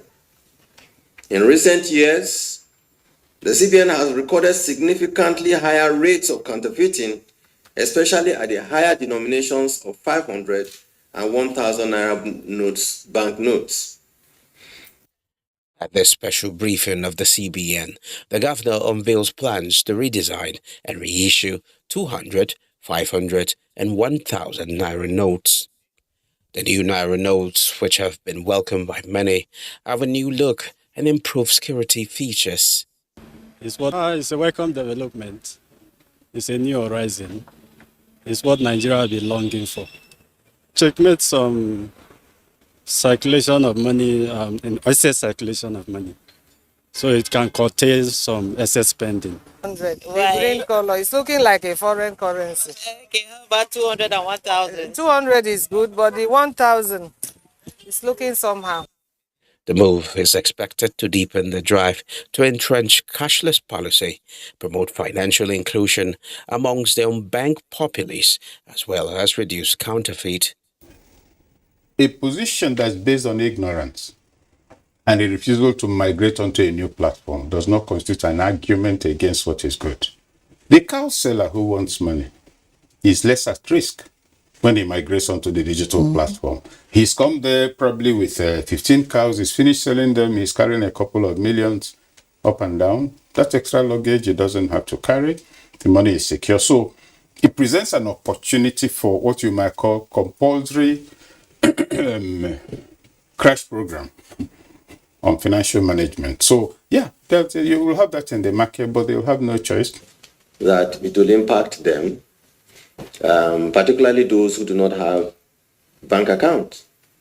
And that is the reason, like I said yesterday at the session we held at the first year anniversary of our e-Naira, we will be introducing a number of tokens, and where people in our rural areas, even if you don't have a bank account, you should be able to conduct banking services without necessarily having a bank account. However, if you are carrying cash, you can go to the nearest bank branch near you. They will take your cash and open an account for you for the purpose of collecting Naira back. I mean, for the purpose of returning the old Naira, right, into the bank's vaults, and then collecting the new Naira. For now, only time will tell. Musa Abubakar, Deadline 360.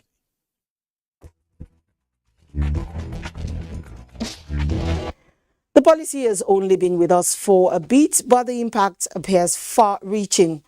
Usman Abdullahi Shehu takes a look at the challenges of the policy among rural communities in Kebbi State and the impact on rural socio-economic life.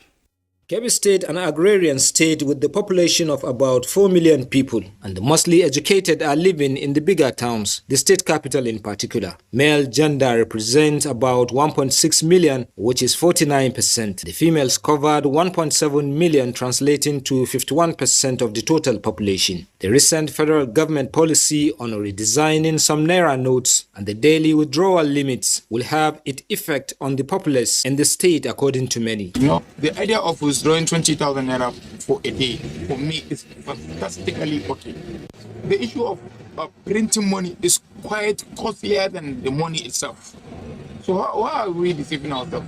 Many people are afraid, especially those of us who witnessed the 1984 currency exchange. In 84, less than 20% of Nigerians were having bank accounts.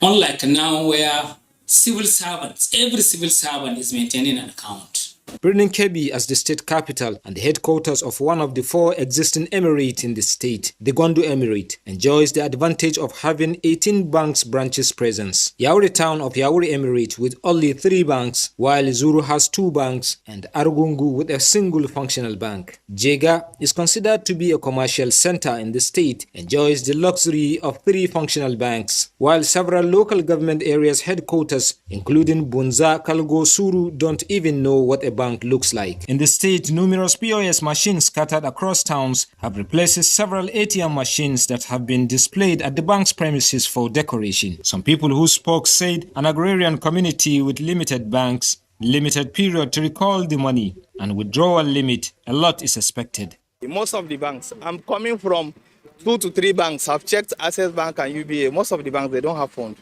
Only major challenge we may face is the high level of illiteracy in our rural communities. Many may not be able to operate their funds to transact. So there may be a rise in fraudulent activities, at least for the time being. We are suspecting that fraud may increase due to high level of illiteracy in the rural communities. From my own point of view, 20,000 naira in a day, I don't know how people will go about it. Because what is right is that people they will force people to go on internet withdrawal, and that internet is not everybody that knows about it. So we will now wait and see how it will go. But for now, people are complaining. This policy is already existing in CBN. So I condemn it. And I appeal to the federal government to please, we public, we are not happy with that. We are not happy with it, please. You journalists, we are the one who is looking for the... you hear what my feeling is? Usman Abdullahi Shehu, NTA News.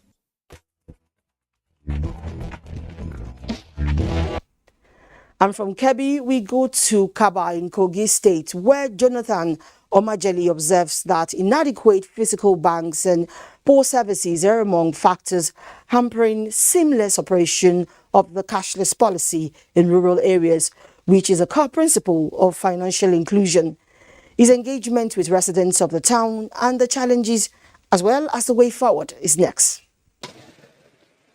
The ever-busy Kaba Central Market is a major economic hub in Kabagunu local government area. Transactions running into millions of naira take place on a daily basis at the market. Roslyn Oloja, a fruit seller, hardly skips a day at the market. This is her office, but like many petty traders, she keeps her daily income at home and can't remember the last time she went to the bank. I dey use bank before, but now I know they use am. You don't reach, so I no money. No dey say again. Na management I just dey do now. If I say I go take and go buy, say again. There are 4 commercial banks in Kababunu, and they face the uphill task of serving both residents of the community and other local government areas like Yagba East, Yagba West, and Ijumu, where many banks have folded up after a series of robbery attacks. We in Kaba, they like to patronize banks. Especially when there was a community bank, later turned to microfinance, they operate very well, whereby they were given soft loans to expand their businesses. Though now there is no longer microfinance in Kaba, but we have other conventional banks like First Bank, UBA, Union Bank. But I still believe there are still quite a whole number of people out there, maybe perhaps by their level of literacy. Some still believe that taking money to the bank is not the most safe way of keeping money. As the cashless policy comes into full swing, rural women like Roslyn are among Nigerians who will have to adjust to new ways of receiving and spending money. More than ever before, they need the banks just as the banks need them. But there are hurdles to cross in this inevitable marriage. I have that sometimes when we go there, you just have to line up. Times you are in the bank as early as 8 a.m. to catch up with your transactions and make sure that you put everything in order. And you discover that the bank doors are not even open not until after 10 a.m. in some cases. And by the time you get there 2 p.m., they have closed. The cashless policy is good news for some already. But people like Roslyn need some help to fit into a system that is gradually becoming the new normal. I'm an advocate of the cashless economy. Like if I stand up now here, if I dip my hand in my pocket, you cannot even get 200 naira. I hardly move around with cash. But that doesn't mean I don't do transactions. I do quite volumes of transactions on daily basis, but I don't even have the cash. Where is the cash? I look at my pocket at times for a period of 3, 4, 5 days. I don't even have access to 5,000 naira. For the rural women that don't like going to the bank, this new system is going to affect them and they may lose their money. If they don't organize lectures for them, they should teach them to put their money in the banks rather than putting it at home. Her fruit business has the potential to grow beyond the table level, but with the new cashless system, a dormant account won't help her cause. Jonathan Omajali for Dateline 360.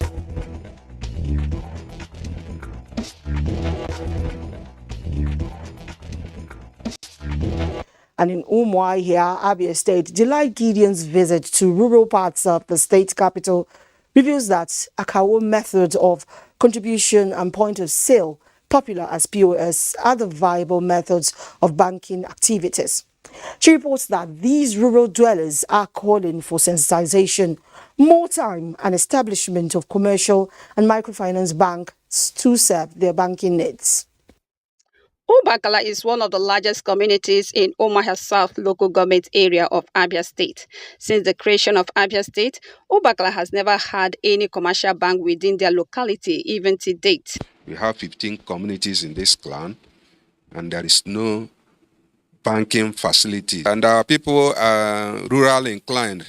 They are mainly into peasant farming, trading, and artisans. And they go far, that's to Umuahia North, in doing banking transactions. Most of them keep their money with them in the house. And we know that one is another risk altogether. We always do it by POS. Even as I'm here now with my ATM card because I want to collect money. You must run POS and it's risky. We have been crying. We really need bank in Obakala. This is Apumre Market, serving the 15 autonomous communities in the whole of Obakala Kingdom.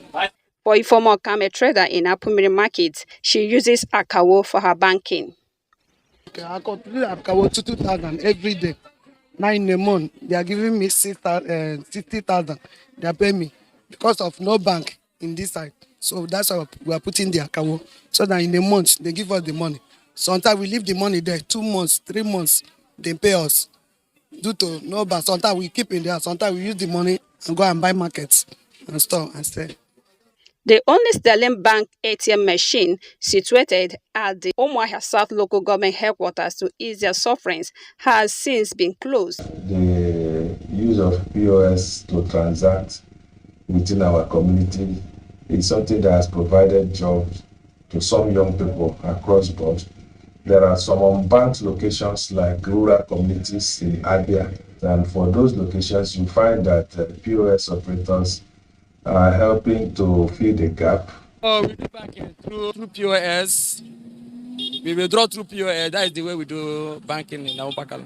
Now the CBN is introducing the cashless policy for Obakala people. How will they cope with a sudden change? As a rural community, I don't think we have up to 10% of the people having Android phone to operate online on that e-banking system. And if you are doing cashless transactions, there must be facilities for doing that.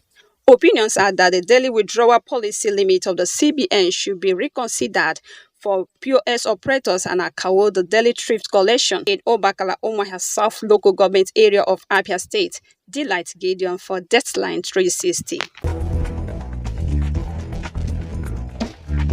Thanks, Delight, for that report. Change is the only constant thing in life, and we'll hope that more rural communities will have access to quality banking services with the demand of this new policy.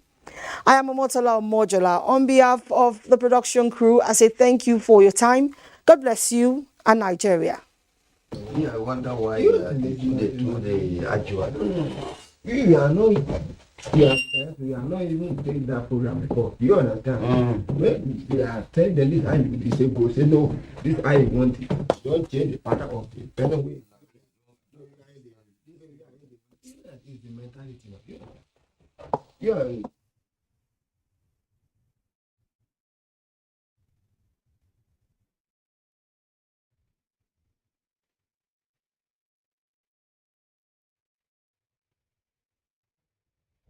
Information is power. Everyone wants power. So feel powerful with the NTA News mobile app, the one-stop information center. Real news at your fingertip.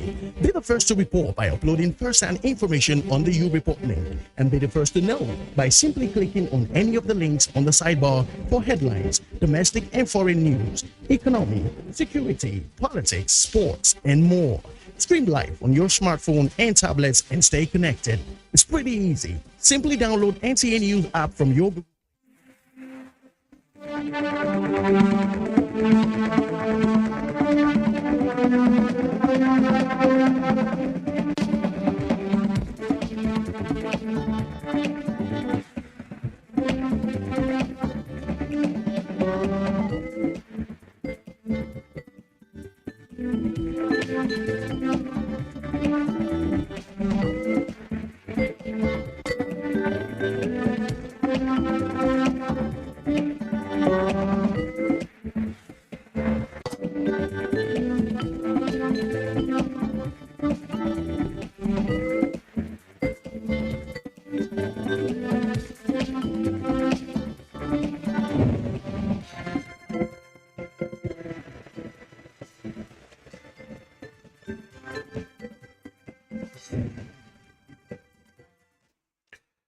Hello and welcome. This is NTA Tuesday Live, and I'm Cyril Stober.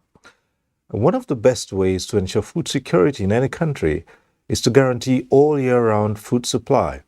However, local farmers across the country often complain that unpredictable rainfall is the cause of low crop yields and food shortages. Now, this is usually common in the dry season when the average rainfall is less than 60 millimeters. Now, limited rainfall together with inadequate water resources have led to high prices for many agricultural products during the dry season. One thing to keep in mind before cultivating dry season farming crops is to check for those that have a ready market and are in high demand.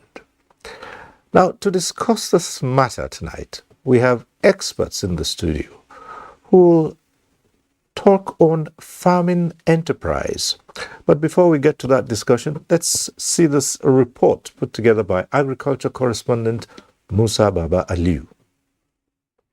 These are representatives of women smallholder farmers in Nigeria. They are here in Abuja to brief agriculture journalists on the impact of the 2022 flood on farming activities. I've lost everything, as well as the sustainability. Mary Afa speaks on behalf of the group. The implication of this massive flooding is that the prices of food will get higher owing to its unavailability. This will deal a great blow on the over 90 million Nigerians currently living below the poverty line and over 21 million Nigerians currently experiencing acute hunger. At the moment, smallholder women farmers have lost everything.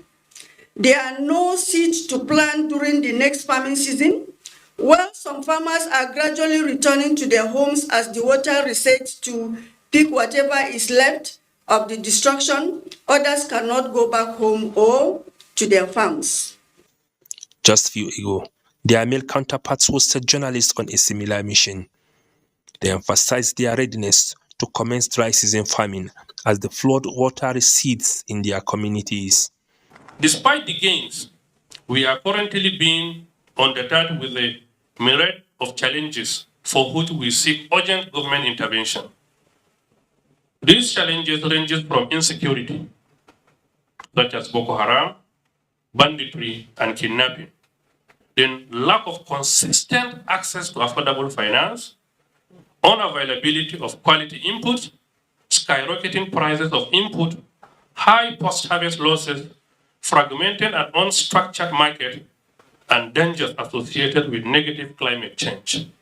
Investigation reveals that the Central Bank of Nigeria did not provide funds for the 2022 wet season farming under the Ancor Borrowers Program. However, officials handling the program, explained plans for the 2022-2023 dry season farming. Yusuf Yila is the director in charge of development finance of the central bank. Dry season program, we have initial strategies to do 700,000 hectares, of which wheat is 250,000, rice is 400,000, and maize is 50,000. Maize typically we do in the wet season, and we have enough strategic reserve to be able to, stabilize prices next year and even 2024. As subscribers of the CBN Ancor Borrowers Program await the release of funds, I went around some states to see how prepared farmers are for the dry season farming. I met these farmers in Biu local government area of Borno State, preparing for the cultivation of vegetables. Preparations for rice planting have reached advanced stage in Niger, Kebbi, Sokoto, Jigawa, and Kano states. I just approved the first trench to do what we call residual moisture farming. This is to use fast-growing seeds in areas where the floodwaters have receded. The moisture there is enough to have this grow, and then the dry season itself come after the residual. And we have harnessed some of the floodwaters to be used for the dry season farming for irrigation. Nigerian farmers are largely producers of rice, wheat, and vegetables under the irrigation system of farming. The major challenge this year to most of them is the high cost of fertilizer and that of petrol to run their water pumping machines. The hope of most of the farmers during the wet season has dashed by the flood this year, while the dry season farmers are hopeful that scarcity and high cost of fuel will not destroy their plans. Musa Baba Aliyu. Right, that report sets the tone for tonight's discussion. Let's start off by introducing our guests. I'd like to welcome to this program Engineer Abdullahi Garba Abubakar, is Director of Federal Department of Agriculture, the Federal Ministry of Agriculture and Rural Development. Thanks for being here tonight. Thank you very much. It's my pleasure. Let me also welcome Princess Shola Amushita, President, National Wheat Farmers, Processors and Marketers Association of Nigeria. Thanks for being here. Thank you. Glad to be here. We're also joined tonight by Bello Abubakar Anur Funtua, President, Maize Association of Nigeria. Good to see you. Thank you. And let me also welcome to this program Shehu Muazu, Financial Secretary, Rice Farmers Association of Nigeria. Thanks for being here. Good evening, Nigerians.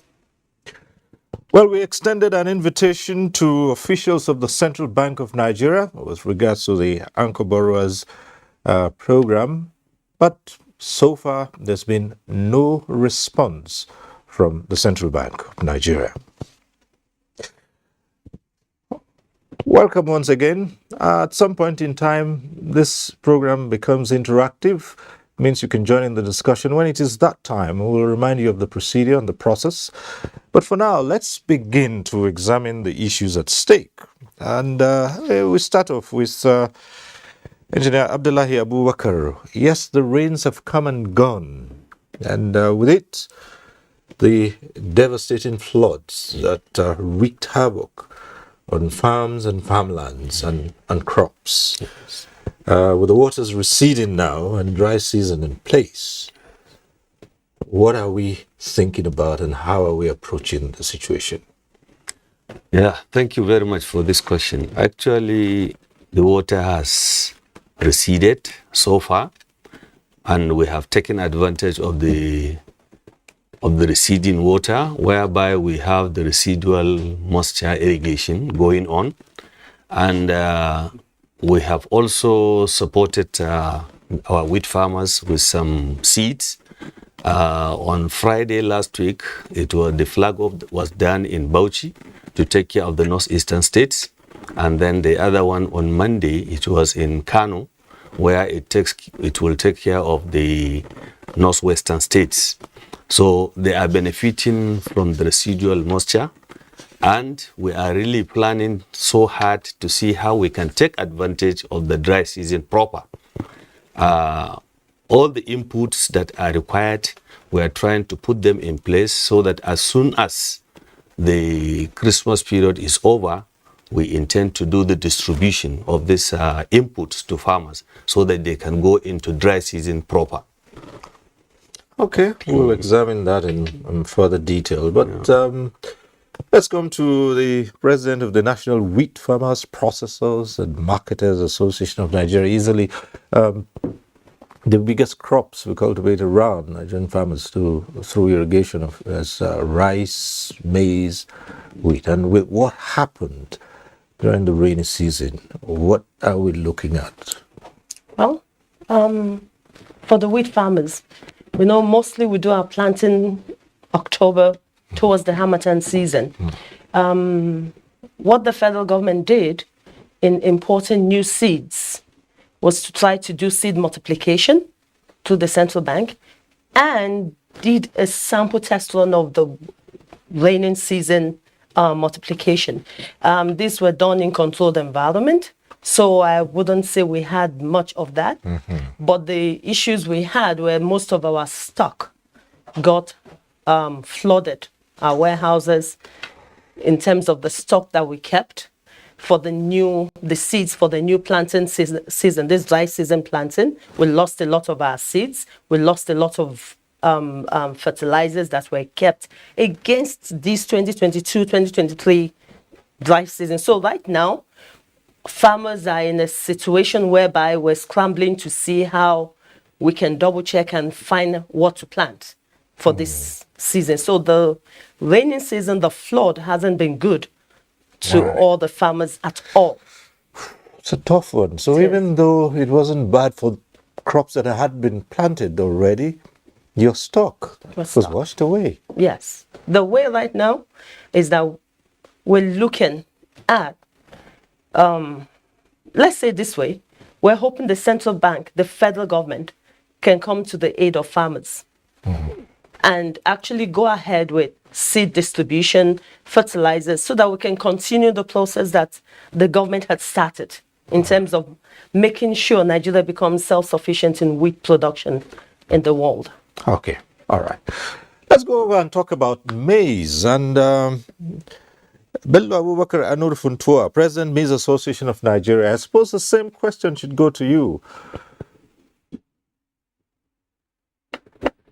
Once again, good Nigerians. The issue of the flood this year for 2022 wet season, it is something that was very devastating.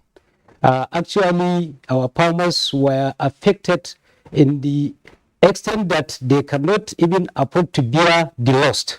So therefore, there is a shortage of maize production this year because of this flooding. And it's not only the issue of flood that affected the maize farming, because maize, as it is the major component for maize farming is fertilizer, especially NPK and urea. So therefore, the prices of this fertilizer has raised to the extent that most of the farmers cannot afford to buy the fertilizer for maize cultivation. And also the other inputs that their prices was rocketed also affected the maize production. So therefore, if you look at it globally, the maize production was affected drastically in the sense that there is a shortage of about 25 to 30% of the expected yield for this year production. All right, thank you. Let's go over to Shehu Muazu. Rice, that's the big one. And in spite of all efforts for Nigeria to become self-sufficient in this crop, a lot has happened, especially this year. So Shehu Muazu, Financial Secretary of the Rice Farmers Association of Nigeria, did you fare any better? The floods have come and they have left their devastating effect on the Nigerian plain. Everybody has seen it. Everybody is a witness to it. About 500,000 members of our association were affected. We cannot continue to lament, but our thinking is what we do. As an association, we have sensitized our membership towards a 2 cropping cycle in this dry season. That is what we are hoping. Once the inputs are available, our members are ready to go into action. Okay. Straightforward. And so that's a place to go. While lamenting to some extent, it's time to look ahead and plan ahead. You started talking about it earlier on, but what should be done now that the dry season is here? So let's begin to get this in some more detail. Yes, just as the Refund Financial Secretary has said, we have really get ready for the dry season. In terms of inputs, be it the seeds, the agrochemicals, growth enhancers, and all the necessary equipment that is required to prepare the land for irrigation. Where we have water bodies, we make sure that the land is prepared, just waiting for the time that is the planting is supposed to take place. And from the ministry, we are trying to see that all the rice producing states get these inputs right at their doorstep, so that immediately the time has come, we will distribute them accordingly. Fortunately, we use farming clusters. Before we give individuals, but we realize we cannot get track of these inputs if we are giving individuals. So now we are using cooperatives and farmers associations to get these inputs intact, so that we can even track the production and even to see what yield have we realized at the end of the day. There are different seeds for different ecological zones. So we make sure that the right seeds get to the right place because of the potential yield we are expecting. So this is what we are trying to do. In fact, we are preparing hard to see that we have really gotten this thing at the right time, because time is of essence in agriculture. In our initial commentary when we started this program, I said one of the things about dry season farming is to ensure that the crops you planting are those that have a ready market, and those also. So first, what are the ones that are most suitable for this dry season? Yes, just as we have mentioned, rice is number one, because whatever quantity of rice you produce, you are sure of getting the market for it. And we also try to do wheat. Wheat, even though is a dry season crop, but as has been said, we are trying to see how we can also practice the ones for the rainy season, particularly in 2 states, Plateau and Taraba. But all these crops, as we are trying to put them on the farm, we make sure that there is market for them, and we are trying to look at the whole value chain, from the production to processing and value addition, then marketing. Maize also is one of them. We know maize is also for human and animal consumption, because the poultry farmers also are interested in getting maize planted. So we are also trying to see that at least there are 6 crops we are targeting. That is the maize, the rice, the wheat, the soybean, and the sesame. The sesame and the soybean are good for export purposes, but not only export, even locally we are using them, like the soybeans for oil, and then the sesame oil is also very expensive in the world market. So we are trying to see that these 6 crops are highly promoted as import substitution, because if we have wheat and rice, definitely it will reduce our import tendencies. But the way we are going, we are trying to improve on the productivity of these crops in this country. Now, the matter of wheat is especially tough, because you hardly produce enough for the country, and with global events, not the least the Russian-Ukraine war, that has also taken a hit, and now the flood. So what are the strategies to start with this dry season farming? Okay, let me make a quick collection here. From our start point in Nigeria, the Russia-Ukraine war gives us an opportunity in Nigeria to then become self-sufficient, because now they banned their own export of wheat. The federal government wisely, long before the war started, already started the banning of wheat importation. We already started 2 years ago with seed multiplication. We brought in the Bolong variety. We all know the Dillon variety doesn't actually give us as much hectarage in terms of, like, sometimes we get like a ton per hectare when we use the Dillon variety. But the new strain that was brought in from Mexico, the Bolong, is something that brings like 6-7 tons per hectare. It's an excellent crop. It doesn't grow more than this. Fantastic crop. Now, what we did, or what the federal government did when this came in, was to immediately do seed multiplication, because we want to be self-sufficient. Because you have to remember that Nigeria, or West Africa in the whole world, has the largest flour milling plant in a single location. That's the flour mill. And they do nothing less than 3 million metric tons of wheat flour every year. Right now, we're doing just about 60,000 metric tons. The disparity is massive. Now, the government has started, the way it was done with rice, to start us on in the process of being self-sufficient. We banned importation of rice, closed the borders. Federal government went massively into rice mills, funding them, funding the farmers. The same system is being used now for wheat production. We want to be able to produce wheat. We import $733 million, second to all in wheat, every year. This year alone, we're expected to import about $2 billion of wheat, of flour, just for the wheat flours alone, the wheat farmers alone. Sorry, not farmers, the millers alone. Now, imagine that being conserved in Nigeria. So, the bottom line is, the federal government is on the right path in terms of multiplication of wheat in Nigeria. This last season was the first season the full wheat planting was done. And totally, right now, you can check that with Nigerian Bureau of Statistics. Based on what was done this 2020-21-22 season, importation dropped by about 20%.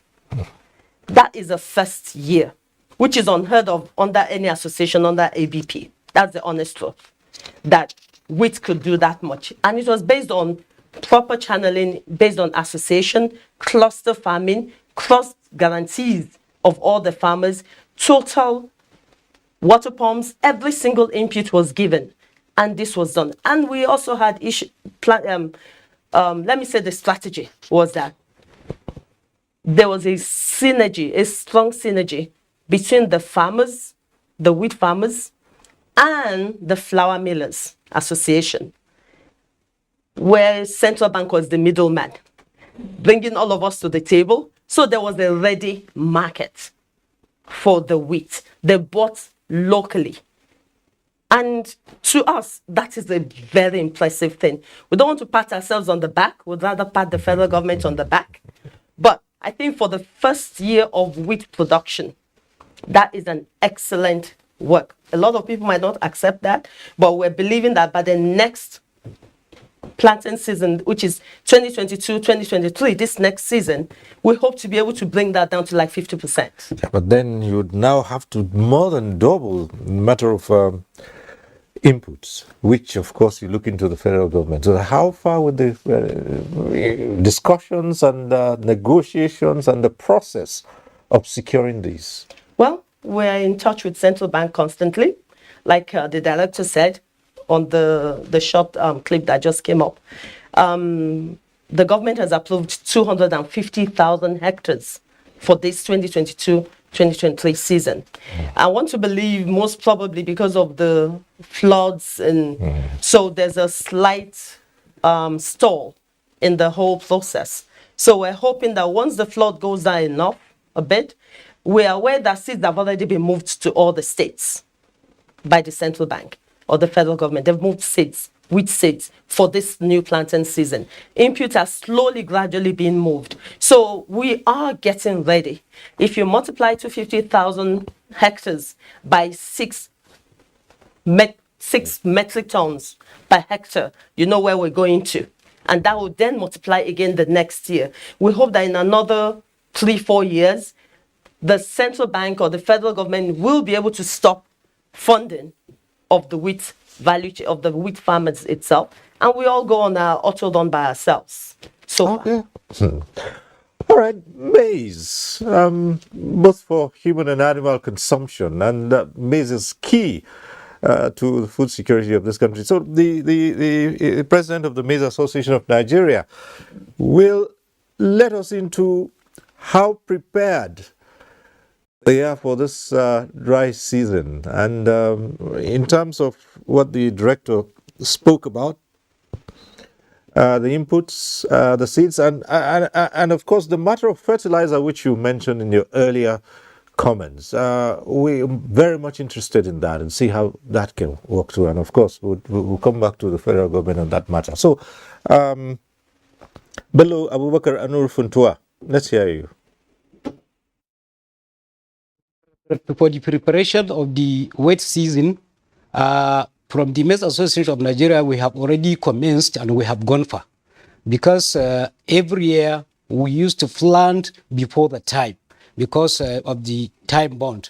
So therefore, we have already provided all the necessary requirements for the dry season, especially the issue of water pump, which is the most necessary requirement. And also this year we provided sprinklers. That is the modern water pump that is being used for the dry season or irrigation farming, because we cannot wait until when we get the any support from the government or CBN, because we have already brought into the right way that we can go ahead with the farming activities on our own, because we were taught on how to do it. So therefore, this year we have already planned and we have already commenced in so many states like Gombe, Adamawa, Bauchi, some part of Kebbi and Sokoto state. So the reason is that if you said that we are going to, like what the director said now, they have already prepared, they will now supply the inputs. So you see, for the maize production, the right time to plant maize is end of November, then towards this December ending. Once you didn't plant by end of December for the maize or early January, you forget about it. So that is why from our own side, we couldn't wait. And we have planned to cultivate about 150,000 hectares for the dry season. But because there is no any support I can say that come to our side for this season, so it is only on our own that now we are trying to cultivate at least 50 to 75 hectares, 1,000 hectares. But if you can get this support, either from the Federal Ministry of Agriculture on time, and also or either from the CBN, we are going to double and multiply what we have planned to cultivate. Because the issue of the maize production, maize, it is a very strategic crop in Nigeria. Not only in Nigeria, in the whole world. The director mentioned the use of maize for the human consumption and animal feeds. It doesn't stop to that level, because there are so many ways that maize is being used. Maize and its bioproducts, because apart from the food he mentioned and animal feeds, that is poultry and cattle, there is also medicine that is being used for medical, because the bioproduct of maize can be used to produce medicine, even antibiotics, bandages, and even cough syrup. You can get it from the bioproduct of maize. If you go to the other side, there is home uses. Home uses, you can get the carpeting, hand wash, hand sanitizer, and so on and so forth. Also, if you go to industrial, there are so many ways that maize is being used industrially. So And also, if you go to the fund, also you can get ceramic, you can get chalk, you can get glue, all under the maize. So therefore, the maize production is something that is very, very important, and it is very strategic crop, as how I have said earlier. So it needs very careful and attention. That is why from our side, we know it is a marketable crop that is being used for globally, and even economically there is exportation of maize. So therefore there are so many ways that maize is being used. So that is why from our side we cannot wait, and we have already gone far. The only issue is that if we can get the support at the right time, even now we are ready, and we will double our effort, and we have done it, and it is something that is physically, and it is real, because what you have done last year, or what you have produced last year, still we have the remaining maize for our what we have produced last year, that we are still selling to the maize millers or maize processors. So, but this year, because of this flood and the issue of the other factors that I have mentioned, that is why we have to rush to go to the dry season farming holistically. And we have commenced, and we hope that if there is the support that is going to be given to these farmers, let it come at the right time. So we have done our best, and we are still doing it, and we are still waiting, especially the support that is coming from the side of the CBN. If you look at it, right. Well, Director, surely this would be of concern to you. We're looking at halving what was planned for 2022-2023 because of these factors. So how do you respond to this? Well, I think I quite agree with him, but certainly we are trying to do a good plan in such a way that we are giving this seed to those we know. If we say we are going to just distribute seed anyhow, we may not be able to track the productivity. But just as he has mentioned, I will really be happy if the association can come forward to tell us where and how much quantity they require. We will be able to guide them and give them these particular seeds, because we have it in stock and we are ready to distribute. But if they don't come forward, it will be difficult for us to look for them, because there are other cooperative groups that are coming and we are going to give them. From what he said, yes, it would seem as if it's a race against time. December It is not. It is not, because of the variety we have. Right. It can still do well. As he has mentioned also, even January, it is still a good time. And since it is irrigated, you dictate what quantity, what time to irrigate. So it is not going to be too late. I want to assure him of that. All right. Rice. Well, Refund celebrated a lot, and we all recall the rice pyramids. And so Nigerians would be right to look forward and expect that next year things would be brighter. But there are so many factors still that are standing in the way of that. So let's hear from Refund. How you earlier on talked about for the dry season. You say there are two harvest seasons. Let's hear you speak on that. Our success was recorded in the rice revolution of Mr. President is as a result of the support from CBN. That is the Ancor Borrowers scheme. But it is worth mentioning to you that the support from CBN has ceased, and this has definitely affected both rice and all other crops production under the ABP. You see, Cyril, it's only in Nigeria that you suspend a very, very important project that is aimed at achieving food security for a country. The ABP, as a matter of fact, has achieved all the cardinal principles it was set to achieve. It was set to achieve food production. Food was produced by the farmers who were supported at the time they were supported. It was set to commercialize agriculture. The farmers have turned from subsistence rice farmers to commercial farmers. It was set to achieve financial inclusion. Majority of the farmers that have participated are now having bank accounts and operating them. It was set to imbibe good agricultural practices to our farmers. Yep, they have imbibed it.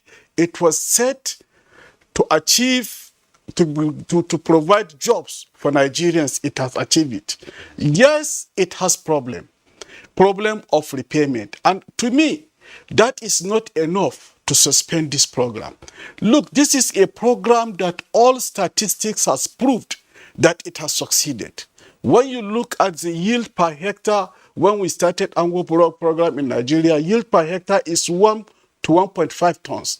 As at today, the average yield per hectare of Nigerian rice farmer is between 4 and 5 tons. In fact, on very good agronomic practices, we have it a record, farmers that have recorded up to 8 tons. Mr. Cyril, it was, if you look at the contribution of agriculture, more especially the crop production aspect from 2016 to date, you will have seen an astronomical increase. By 2016, the contribution was 23% to GDP. 2017, it was 23%. 2017, it rose to 24%. By 2018-19, it was 25%. By 2020, it was 26%. That was the peak of Ancor Borrowers Program. But unfortunately, by 2021, the funding ceased, and the contribution dropped to 24%. By this year, there was no funding. Contribution to the GDP, based on the statistics provided by NBS, was 23% across all the 3 quarters. So by the time we compute the 4th quarter of this year, if it did not fall below 23, then it's going to be below 23%. So you can see that the impact that the funding has generated on the GDP is so massive. Look, an increase of 3% on your GDP is not something that you can talk about. In the 7 years that the Ancor Borrowers Program has operated, the CBN says they have disbursed 1 trillion naira. Okay, 1 trillion naira, if you take 7 years, it is an average of about 142 billion per annum. What is 142 billion naira per annum to 3% increase in the GDP of Nigeria, Mr. Cyril? So I don't believe with all these successes. Look, this is a program that is well acclaimed. The United Nations, to be precise, September this year, the United Nations Deputy Director General of Food and Agricultural Organization said the Nigerian farmers should be commended. The smallholder farmers of Nigeria should be commended for what they have done to Nigeria in terms of rice production. But this is a program. I can remember during the visit of the president of Benin Republic to the Mr. President, sometimes 2021, on the sideline, he met with the president of Refan. He commended the Nigerian rice farmers. He invited us to Benin Republic. We were at Benin Republic. Why he wants us to replicate what we did for Nigeria in Benin Republic. The ECOWAS High Commissioner on Agriculture was in our office to commend us on what we have done for Nigeria. Look, statistics have shown that this thing is a success. Commendations from world leaders have shown that it was a success. How can we abandon such a program? For God's sake. Yes, there is problem of non-repayment from the farmers. But have we achieved the set targets? Yes, we have achieved them. If there is problem, then what causes the problem? Mr. Cyril, this is a program that was given out without collateral. We can sit down, go back to the drawing board. If it is lack of collateral that is making the farmers not to come and pay, let us bring the issue of let them collateralize some of their belongings so that we have the collateral on our hand. If you fail to pay, then we sell off your collateral and we redeem the loan. But throwing away just like that, stopping funding, look at the effect. Already the contribution of agriculture into the GDP is falling from the peak of 27% it has achieved in the year 2020 to 23% this year. This is not something that we can play about. So I think it's better the CBN wake up and they allow themselves to be blackmailed. Okay. Whatever people are saying, they know the statistics, we know the statistics, the entire world knows the statistics. The statistics are verifiable. In fact, it was as a result of this program that the Nigeria became the biggest and largest producer of rice in Africa. Overtaking Egypt. We cannot but wish that the CBN officials were here tonight to speak on this subject, but there you are. As we said at the start of this program, we extended an invitation to them, but we got no response. At this point in time, we'll take a few reports. Let's start off with this one from Kano State. Data shows that Kano State has about 1.5 smallholder rice farmers alone who are capable of producing more than 2 million tons of rice per season. The farmers enjoy the benefits of the large water bodies the state is blessed with. This experts believe is enough to support the state to grow not only for consumption but for export. Right now, West African countries are approaching Nigeria, especially using the Ancor Borrowers Program to borrow a leaf from what we are doing so they can also improve their production. They are as well looking on to us to provide them with what they require for now. This informed the federal government's renewed efforts towards utilizing the vast potential through renovation of irrigation facilities. Now more than 1,600 hectares of the facility has been completed and handed over to farmers. We thank the Almighty Allah and President Buhari for the gesture. For the completion of this project, we had to travel far away, but now everything is at our doorstep. In addition to renovation of irrigation facilities, farmer-friendly agricultural policies of the federal government is also yielding fruitful results as farmers' morale was boosted towards growing more food for the nation. This led to the proliferation of integrated rice mills in Kano, enough to encourage farmers into producing more rice. We have a production facility and our raw materials must come from the farmers. So we take them as partners in development and in progress, and we support them through inputs, through training, and ensure that the relationship is a win-win situation. To meet up with the demand by ever-expanding rice milling industry and prepare for the next season, federal government recently organized a training program. 5-6 tons this year. By next year, you may be able to double that yet. Similar training was also organized for wheat farmers, where 5,600 wheat farmers received 50 kg each from the federal government with farm inputs and implements. I really know that it will add more input. We are going to have a more yield this year. The federal government has done the same. So remain with the farmers to now wake up and make sure we do the right thing. With these interventions by the federal government, experts are optimistic that Nigeria is heading towards self-sufficiency in rice production and has the potential to export to other countries, with Nigeria's wheat international demand now growing.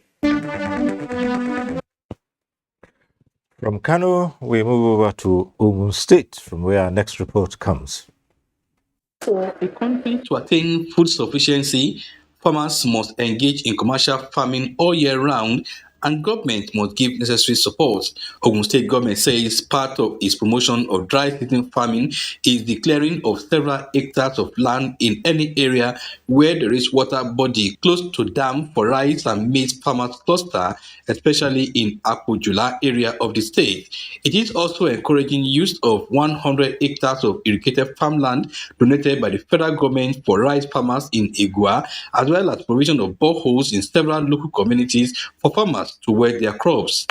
Aside the provision of intervention for rice and maize farmers, the state government is also focusing on support to the farmers to have more harvest in crops like tomatoes, onions, okra, jute leaf, among others. So we're trying our best to, number one, enlighten farmers, to engage in dry season farming is for the good of we as a state when it comes to our food security. It's also for the good of the farmers in terms of maximizing their profit. It's also good for the soil because if you think about it, if you keep the soil moisturized, you keep the good bacteria in the soil, you make sure that the soil is healthy for the next season. The senior special advisor to Ogun State Governor on Agriculture, Angel Adelaja, who said that dry season farming has so much benefit, noted that it does not only guarantee food security, but it is an ideal time for farmers to maximize profit because the demand is always high, as the state government will also continue to provide linkages for farmers. And we also make sure that we go to them to find out what they need, how they're doing. We try to make sure that they're structured. We do encourage farmers to engage in dry season farming with irrigation. A notable farmer from Igwa area of Yiwa North local government area of Ogun State says, although government has tried, especially in the provision of adequate training on dry season farming, there is need for more support in terms of mechanized farming equipment. I'm a VCDP farmer that was trained on how to produce rice, cassava, and maize.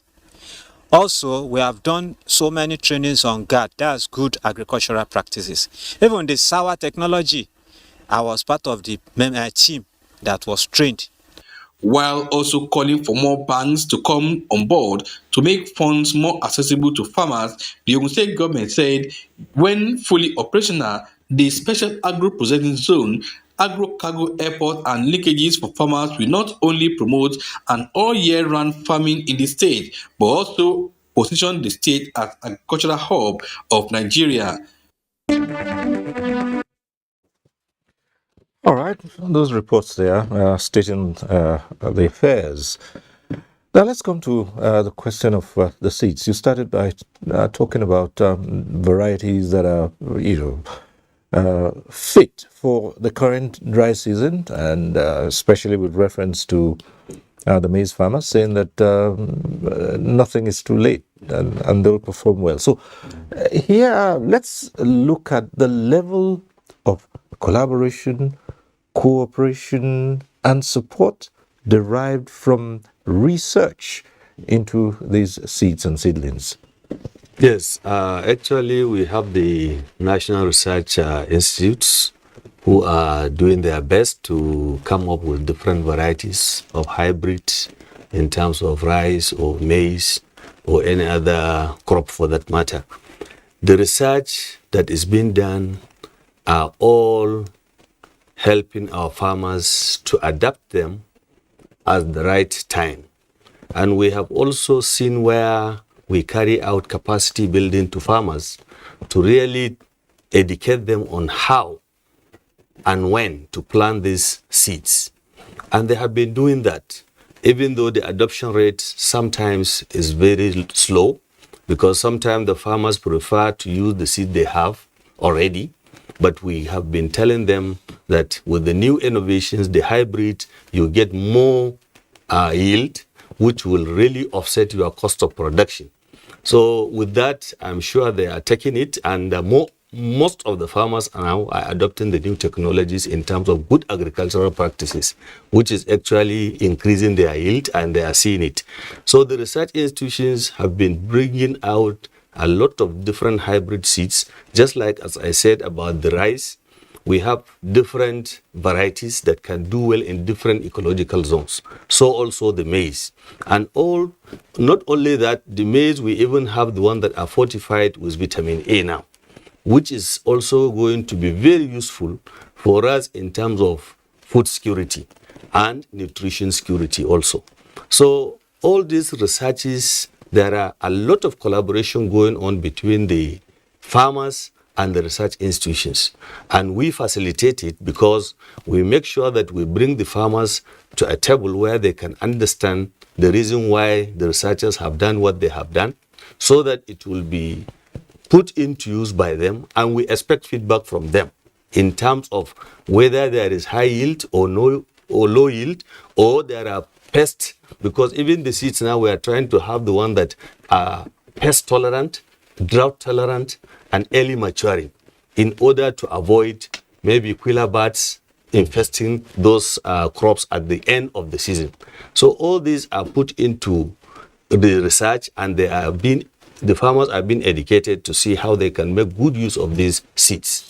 You mentioned about some of the farmers still preferring the seeds which they have to the hybrids, and that's some form of resistance to moving on with the new technologies and how to get greater yield through hybrid. How do you navigate through this? Yes, that is why we have the Federal Department of Agricultural Extension. The Extension Department are doing a lot to see that they educate these farmers on absorption of these new technologies. And they are doing that successfully because they are training the extension agents to make sure they go into the nooks and crannies of the country to make sure that they educate these farmers on the new varieties available. Some of them are resisting not because they don't believe in it, but sometimes because of cost and sometimes because of availability. No, cost. We'll return to that matter of cost in due course. But tell us your experience with the wheat farmers. Most of our farmers, after the 1987 banning of wheat, actually government started this banning of wheat importation in 1987 and did it for 3 years. Subsequently raising the wheat production from 15,000 metric tons to 60,000 metric tons. Suddenly, by the third year, they stopped. Right. The ban was lifted. Farmers were not encouraged again. So people started going into other crops. Farmers went into other crops. By the time we started going back into the wheat and getting back to the farmers, that look, government is serious about this. They're going to do this. Majority were totally resistant about it. They felt like, well, when we now go back again and start planting wheat, government will now come again and say they are not continuing. We had that issue. We kept encouraging them. Some, at the end of the day, when they have like maybe 10 hectares or 3 hectares or 2 hectares, they'll plant 1.5 hectares with maize and plant 1.5 hectares with wheat, like edging their bet 50-50, just in case. This first 1 year was the year of building farmers' trust again in terms of wheat farming. That look, Mr. President is serious about this. It's one of his crops, one of the produce, or one of the crops that he's interested in: rice, wheat, maize. Those were the major things he has put in a lot of effort in. So slowly, I think we've been able to get some of them to come in to understand that this will continue. This season, a lot of the farmers themselves are the ones now reaching out that, okay, we want to do wheat now. A lot of them already have their farms prepared, ready to plant. Some went ahead and did the durum variety since the bolong variety hasn't come yet. Right, because I was going to say, what about the varieties? You talked about one coming from Mexico. So because then they haven't seen that come, because that's a controlled one from the federal government. While the normal durum variety is the one that Nigeria has had for years, right from Sokoto. If you go to Golonyo's town in Sokoto, that was the beginning of where wheat farming processes, experiments started from. So it's a continuous process. But for this government of Mr. President, it's I think apart from the green revolution of the 1970s, this is the best time to be a farmer under this president, because farmers are actually encouraged to actually farm, to produce. They are given as much encouragement as possible. So for wheat farmers, so far so good. We now have a lot of converts now, but because this present seed isn't here yet, they've gone into So the old one. The local varieties, look at them on hybrids, which you said this one is not readily available. How much research is going into this? Would you know? And how do you relate with research. Yeah, the research institutes all going on right now. What we're trying to do, or what the government is trying to do, is to merge the durum high heat resistant variety with the bolong variety from Mexico, which is a faster growing seed wheat, on a single strand of filament of the bolong variety. If you take one and you take the durum filament, you find that the one for the durum, our local one, usually you have like maybe 7 or 8 little buds on them. But you see the bolong variety, within, it's like weed. Within a short time, you find like 13, 14 on the head of a single filament, massively growing. So they're trying, right now, I think the Research Institute, what they're doing is trying to merge our own variety with this new, I mean, it's transfer of technology. China does it. Every country does it. So we're trying to transfer that now to get Nigerians to be self-sufficient in wheat, because apart from rice, flour is the next basic thing in Nigeria, which is bread and all that. So basically, I think there's a lot of synergy going on that it's being worked on. Well, let's return to the maize farmers. And given the strategic position of maize that we have enunciated, it does follow that advances in research into maize would be something that your association would be quite interested in. So tell us from your perspective how you've carried on against the backdrop of all the challenges that you face now. The Research Institute, we have a very good relationship and partnership with so many research institutes. Just to give one example, we are working with IITA Ibadan, ARCN, and then NERLS, ABU Zaria. So even from our own association, we have researchers, because Maize Association was formed by the maize scientists in 1990 at IIT Ibadan. So those researchers, they are the ones that are conducting research in collaboration with the other research institutes. For example, when these researchers look at the fertilizer we are using before, we are using the NPK 1515 or 2010.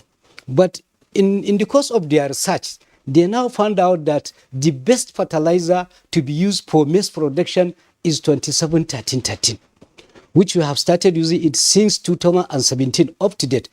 Since when we have started using this 271313, our yield has increased with about 20%, because if you look at the rate of the composition of the fertilizer, formerly we are using 1515, now it's 271313. You can see there is a differences. Also, if you come to the issue of the seed, actually every year we are using the seed that is verified by these researchers, also accredited by the National Seed Council of Nigeria.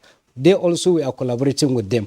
Also, if you come to the issue of the herbicide and the insecticide, formerly, and what I can say traditionally, the herbicide that is being used before for maize, for pre-emergence, is this glyphosate, atrazine, and so on.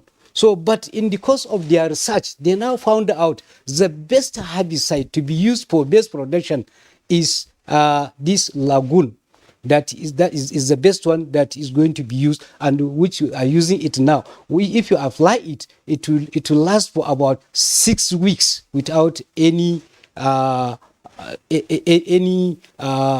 in your farm. So, and then also, if you come to the issue of post-emergence, also the one that we are using before, now because of the research, they have now found out that there is another one that is the best for maize to be used for post-emergence in terms of maize production. So if you look at it generally, we are working with the researchers, and we have researchers already in our association that are working with this research institute. So actually there is a great development in terms of this research and the researchers between Maize Association of Nigeria and other research institutes. All right, we'll take a break here. When we return, there'll be more on this matter of ensuring food security and the current dry season farming, the issues arising. We'll also talk about costs and, of course, the question of fertilizer. So stay with us. We'll be back shortly, and at that time, you can now be part of the discussion in the studio. Thanks for being with us. We'll be back shortly. 157-kilometer Lagos-Ibadan Railway is the first double-track standard gauge railway to be built in West Africa. The Mobolaji Johnson train station is a masterpiece, an infrastructure that is gradually becoming an iconic building in Lagos State. The modern facilities put the station on a world map of train stations. Likewise, other new train stations across the country built to world-class standards. The train and its convenience is indeed an admirable effort, with commendations from Nigerians. This is a station that we have to commend the federal government for putting a beautiful face, empowering us in Lagos State, not only in economic and political arena. I can say that I'm really impressed with the infrastructures in place. Kudos to the Minister of Transportation. Kudos to the federal government. Truly, good things are coming out of Nigeria, and the federal government is deserving of all the applause.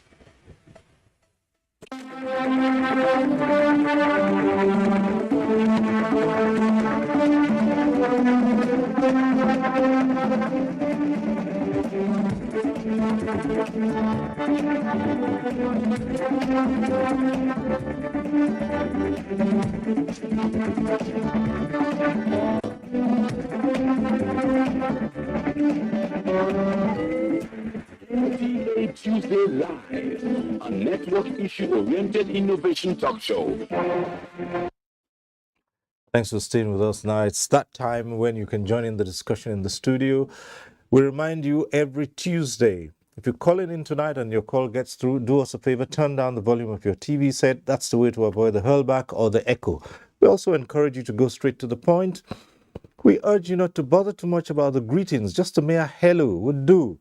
And keep it short and simple so many others can get on the platform and air their views. So the numbers to call will be on your screen. Advise you take advantage of those. So now we start off with another in our reports. This one is from Ebonyi State. Beneficiaries of different government policies on dry season farming were given a target of cultivating at least a hectare of land, which has resulted in the production of additional 1,600 metric tons of rice from the program. We have done 780, we have done 170, we have done 666 farmers. We add up, we have been made hectares of rice prices. So the program will also be giving rice seeds 40 kg each for the benefit farmers. They will also give 4 bags of NPK each to the farmers and another 2 bags of fertilizer to the farmers. With its focus on cassava and rice, the State Program Coordinator of International Fund for Agricultural Development, IFAD, Mr. Sunday Tuma, said in 2022 alone, about 120 million naira was expended on dry season farming, which in turn has positively impacted lives of farmers, increased production, as well as improved export of cassava and rice from 25 to over 40%. Going by our crop area use survey, this will contribute nothing less than 1,600 metric tons of rice into the food supply chain of Ebonyi State. And that's tremendous. And the multiplier effect is also high. But this is only the production. Except the people doing production, it also translates to people that are processing it. Good as this innovation is for the farmers, the hike in various farm inputs and fuel has remained a daunting challenge that should be tackled for the gains to be sustained. If the fertilizer come down, the rate will come down. The farmers who lauded the program, which has further strengthened the food supply chain, prayed that all the interventions should be on grants so as to reduce price of farm produce and the hiccups often faced by farmers while trying to pay back. All right, so back to the issues in the studio, and as we await the calls coming through, so you can join in the discussion here. Let's go over to the Financial Secretary of REFAN, the Rice Farmers Association of Nigeria, and of course, I do believe there's a lot coming out from that sector in terms of research and the varieties that we have now. We continue to say thank you to the researchers in the rice sector. You see, the greatest threat to rice production are two. One, flood, two, drought. Thanks to our scientists, they have developed varieties that are drought resistant and they are flood resistant. So we are working with them and we are appreciating their efforts. And we call on the government to continue to give them the maximum support so that they will continue to develop varieties as is being done in other parts of the world. So that brings us to the question of value addition. Some measure of success has been achieved there, but not as much as we'd like to see. And we do understand that within the system itself, there is some kind of okay, so the calls are coming through. All right, we'll return to the matter of value addition, but let's get in our first call tonight. Shitu calling in. Hello, Shitu, go ahead. Hello, I want to direct my question to the Director of Agriculture. I want to know what is their plan for the wheat project, and because we want the CBN have not been able to provide any assistance to the farmers, and the farmers are already in the farm. Some are already cleared, and some are already harrowing by now. So what are the plans that you have so that we can have enough? Because this is the right time Nigeria must rise to make sure that we get wheat program on. We cannot depend on the international community, especially the Russia, and so it's a time for us as a country to take the bull by the horn. We have, if you look at Lake Chad region, where we have this wheat, it's one of the best in the world. What are we doing about Lake Chad region? So this is what I want the director to tell Nigeria, and then they must take the CBN program must go in consonance with the ministry. You cannot take Ministry of Agriculture out of disbursing of funds to the farmers. That is where we got it wrong as a people and as a country. Okay. Ministry of Agri have trained people, they have trained farmers, they have trained even extended officers. These extended officers are being paid salary, and they kept them redundant. When you take money direct from the central bank and pay to the bankers, pay to the farmers, then the farmers that are getting this money to me, apart from the rice farmer that I see that go, the other sectors are not getting to the real farmers. So right now we must remodel our agricultural program that the CBN Ancor Borrowers should go in line with Ministry of Agriculture. All right. Thank you. Right. And I wish Nigerians the best, because we must take wheat very serious. Okay. It's a serious business so that we can supply to other African countries. Right. Thank you, Shitu. The director will respond to your the issues you raised. Yeah, thank you, Mr. Shitu. Actually, as I have said earlier, we have 15 states that are potential areas for growing wheat in this country. And as I have said, we have the northeast and the northwest. These zones, the flag off has commenced. We have distributed seeds at least to some sizable number of farmers. I would not say everybody has gotten it, but I know we have done that, as you can see even in the report sent from Kano. The wheat seed were distributed. And we are also following up with agrochemicals, growth enhancers, and when it comes to harvest, we will try also to bring in the required machineries, like the wheat reapers, and then we also look at the threshers and what you can use to at least store your wheat seeds. So we have done that in our own way. Unfortunately, as you have mentioned, the synergy between the ministry and the central bank is not that is wanted. Because I was even happy if they would have come here, maybe would have at least put our acts together and then see how we can forge forward in terms of this issue of seed distribution and trying to even have the farmers get some finances to do some of the, as a working capital, to help them on the farm. But be that as it may, the Federal Ministry of Agriculture and Rural Development is trying its own best within the confines of its budget to see what they can at least support farmers with. And I assure you, we are doing that and will continue to do that. All right, we have another call. Yusuf calling in from Abuja. Hello, Yusuf, go ahead. Hello, Mr. President. Good evening.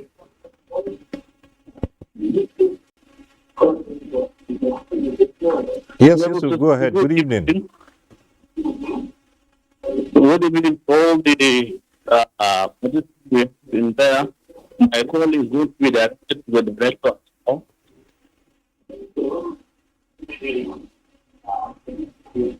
Hello, Mr. Director. Yes, Yusuf, your TV is still loud. I can hear the hurlback from the sound of your TV. So just turn it down a bit and then go on with your question or comment.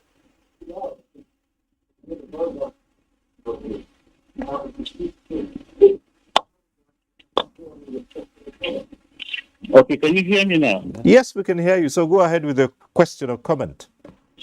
Okay. Thank you very much. My comment goes to the director as well. Okay. My question goes to the director as well. I would like to comment on the issue relating to the Ancor Borrowers Scheme. Definitely, the Ancor Borrowers Scheme has been a success, and everybody can witness to it. Right away from the cities down to all the villages, everybody can attest to the simple fact that really Ancor Borrowers Scheme has been a success.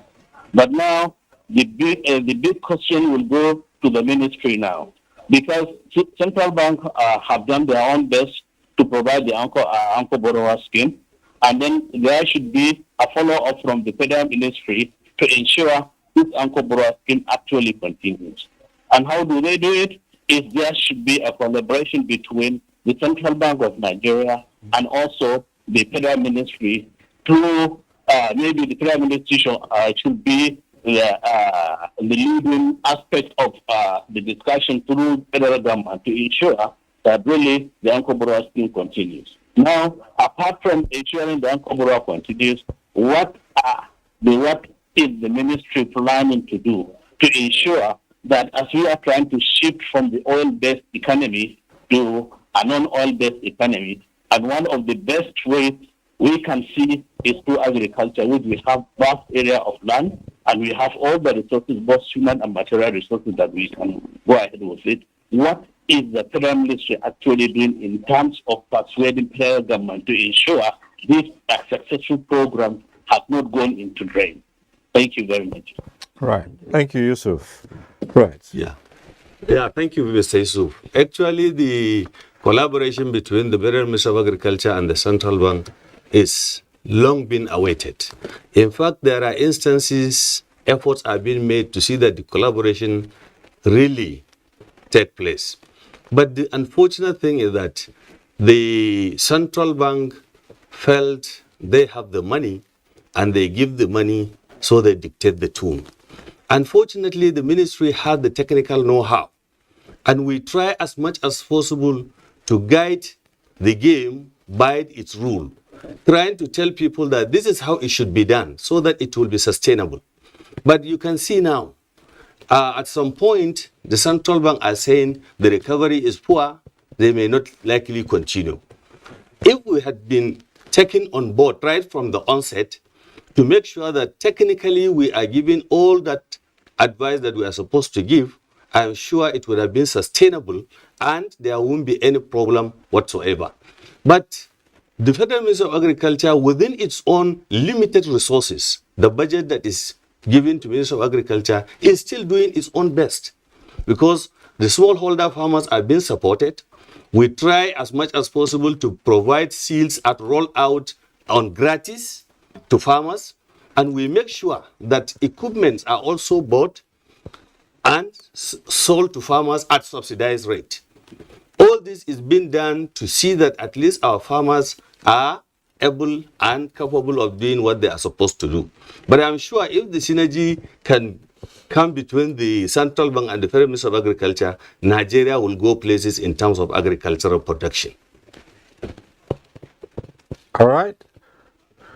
So our next caller, Umar, one of the regulars from Birnin Kebi. Hello, Umar. Hello, Cyril. Good evening. The dry season farming is welcome development. In fact, there is no country that can boast of producing food for itself and its surrounding without government without government assisting the farmers. But this thing has led us to one popular saying in Hausa, Rijiya ta ba da ruwa, guga ta hana, which means the well has given us water, but the rope to fetch that water from the well refuses to cooperate. If the federal government want to assist farmers and they want to assist farmers, let's devise a means to deal with farmers directly. Just like the other contributors said, let the Federal Ministry of Agri be the supervisors.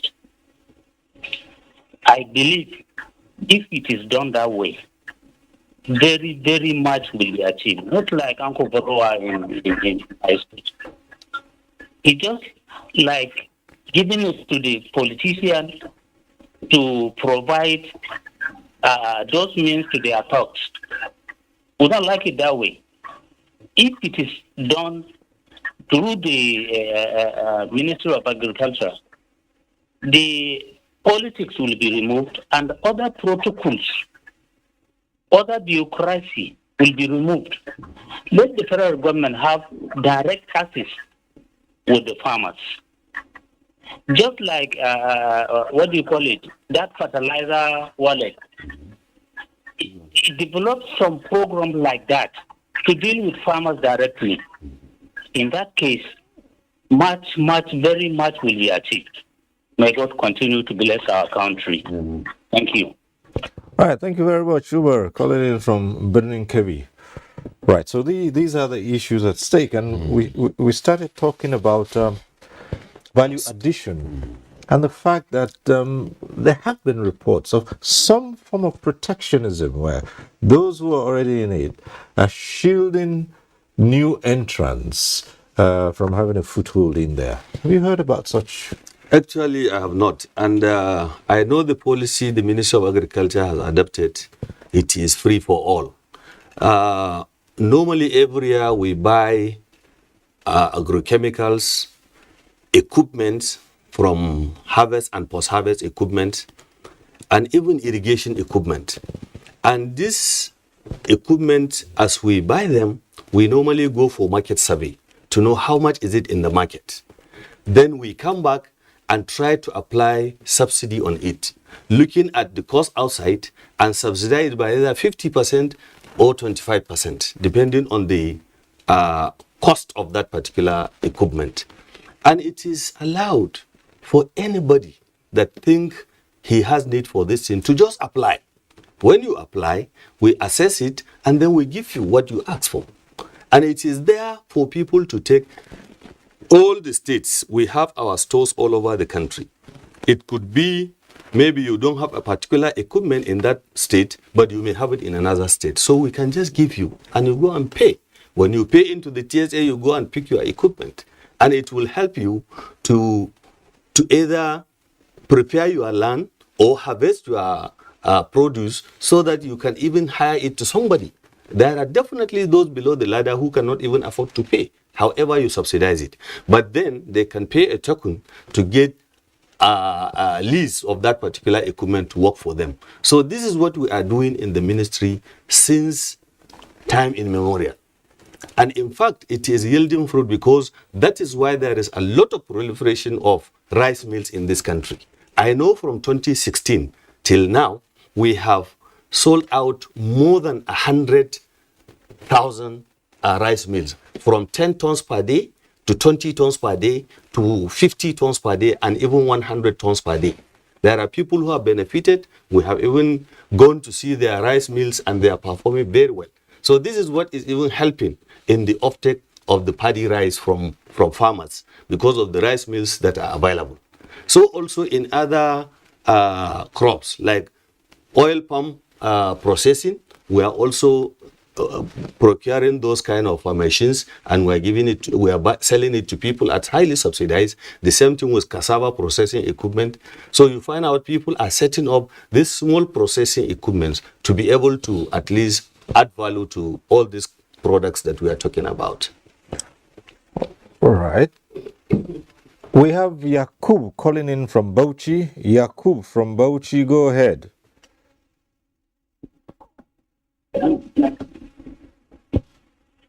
Hello, good evening, Mr. Good evening, go ahead. Okay, so I would want to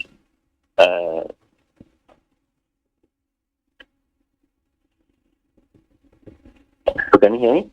Yes, Yakub. Okay, so good evening to all. Yes, good evening. Just go ahead. I think it's quite unfortunate that Stephen is not here with me tonight, but I would have loved to hear what the to say. I would want to commend EBN particularly and all the representatives of the various organizations there. I think it's the right step in the right direction. One thing I want to address with regards to what the previous caller woman said regarding dealing directly with the farmers. I think I like his idea, but it's simply not feasible. What these organizations are doing is the best Nigeria can do, because you need someone, these people, especially Nigerian, get paid to hold accountable someone to connect with. And I think that is where all of your guests come into play. And I think we are doing an incredible job, and I'm happy I stayed up to watch this program, particularly this season farming program.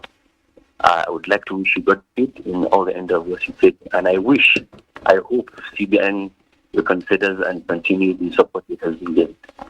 Thank you very much, and have a good evening. Right, thank you, Yakub. Okay, so I'd like to bring in Rifan Financial Secretary at this point in time, just on the heels of the last contribution made by the Director of Agriculture. Yes. Let us look at things the way they are. Ancor Borrower Program is not a grant. Ancor Borrower Program is a loan. And I very much believe, like every other intervention fund that was created under the CBN, like the Power and Airlines Fund, if the Ministry of Agriculture is saying that the fund should be domiciled with them, that they are in a better position to dispense cash or inputs to farmers, then something is wrong. Then the Ministry of Aviation will say that that money should be given to them. I think by what the program was designed, the way Amana the program was designed, it was designed in the best interest of Nigeria. CBN make provision of the fund. If you want to apply, you go to a commercial bank. The money is domiciled with a commercial bank. And all the agreements, all the requirements are spelled out as far as how you can access that fund. And you must fulfill those requirements before the commercial bank gives you out the loan. So I think that system is okay and is correct. The idea that Minister of Agriculture will come in that they should do this, they should do that, look, yes, it should be given to farmers. Who are the farmers? We are the farmers. We are farmers' representative. We are much more closer to the farmers. We are the farmers ourselves. So if the CBN is giving us money, it is giving it to the farmers. It's not the CBN that is giving the money, it is a commercial bank. And Nigerians should know this is a loan. This is a loan that people have sat down to guarantee. There are personal guarantees that the officials of these associations have signed. Who is going to guarantee that loan in the Ministry of Agriculture? Please, let us put things the way they are. I think the best is what the CBN has done. That money is domiciled in a commercial bank. If you want to, your farmers or your members to access it, the set down rules are there. You fulfill them, you sign all the personal guarantees and what have you, and the loan is there for your members. So with the loan coming from the Ministry of Agriculture, I want to disagree. We are all civil servants. We have been in the civil service before becoming farmers. And it is out of patriotism that we left the comfort of our offices to come and be farmers. So I want to believe the bureaucratic processes that abide in our public service have been avoided. Otherwise, it will not be what it is. All the successes that we have recorded, we will not have recorded them. Yes, there is problem in recovery, I quite agree. But I believe the ministry is not in a position to go and collect loan. These are people that are supposed to be bringing up policies and drive them, but not for them to go and give out loans, to go and recover loans. I'm sorry. That's not the work of an extension officer. Thank you. Okay, yes, go ahead, please. Let me correct an impression. Actually, the ministry is not saying that they want to be giving out loans at all. We are saying that we should be asked to provide the technical support. And this technical support can come in so many ramifications. Telling farmers what to do, how to do it, will definitely make them to get the potential yield of their crops, to be able to pay back this loan. We are now saying that there are some who have not paid back this loan. Why? Some will tell you it's because they have not get a good harvest. Some might have used the money in other way. But whatever it is, we are not saying that it is the responsibility of the Minister of Agriculture to give out loan. And that is not what we are saying at all. Because that is why we even have the Bank of Agriculture. Anything that has to do with loan, we push it to Bank of Agriculture so that they can give out this loan, they know how to recover it better. For us, it's just to make sure that we are in collaboration in terms of the operation of this loan. If you give out loan for cultivating rice, let it be for rice, not for any other crop. And let it not be for any other business, but that business of agriculture. So that is what we are saying. All right. Back to the phone lines. Usman calling in from Sokoto. Hello, Usman. Go ahead. Hello. Good evening, sir. Good evening. Yes. My questions are, first of all, the other man that is talking about the loans assessed from the bank. Each time we attack this CBN and to direct us to the server, we will go there, they'll be asking us to take 19%, 20%. Nothing. So if you calculate it, maybe you want to have the 2 hectares of land. What are you going to use to farm this 2 hectares? And how many more are you asking money for you to have best in the farm? So we're having a lot of problems with this access the money from the bank. wheat we're talking about now, the Ministry of Agriculture set some people to get this higher from the ministry, which I know of some people got it in Sokoto here. But some of us that were really doing the farming, we found it difficult to access it. I tried to get this medical seed to plant in my farm. I have a crop, you won't know, that I planned to plant this year. I could not get it from where other people got their own. I have to ask one man in Abuja, the bureau, to get, I think, each 20 kg, he said it's for 40,000 naira for me. If you look at the amount we're getting, and if a hectare of land, you look like 2 or a bat plant. It's not easy for us. But how can we access seed cheaper than where we're getting? Thank you. All right, Usman.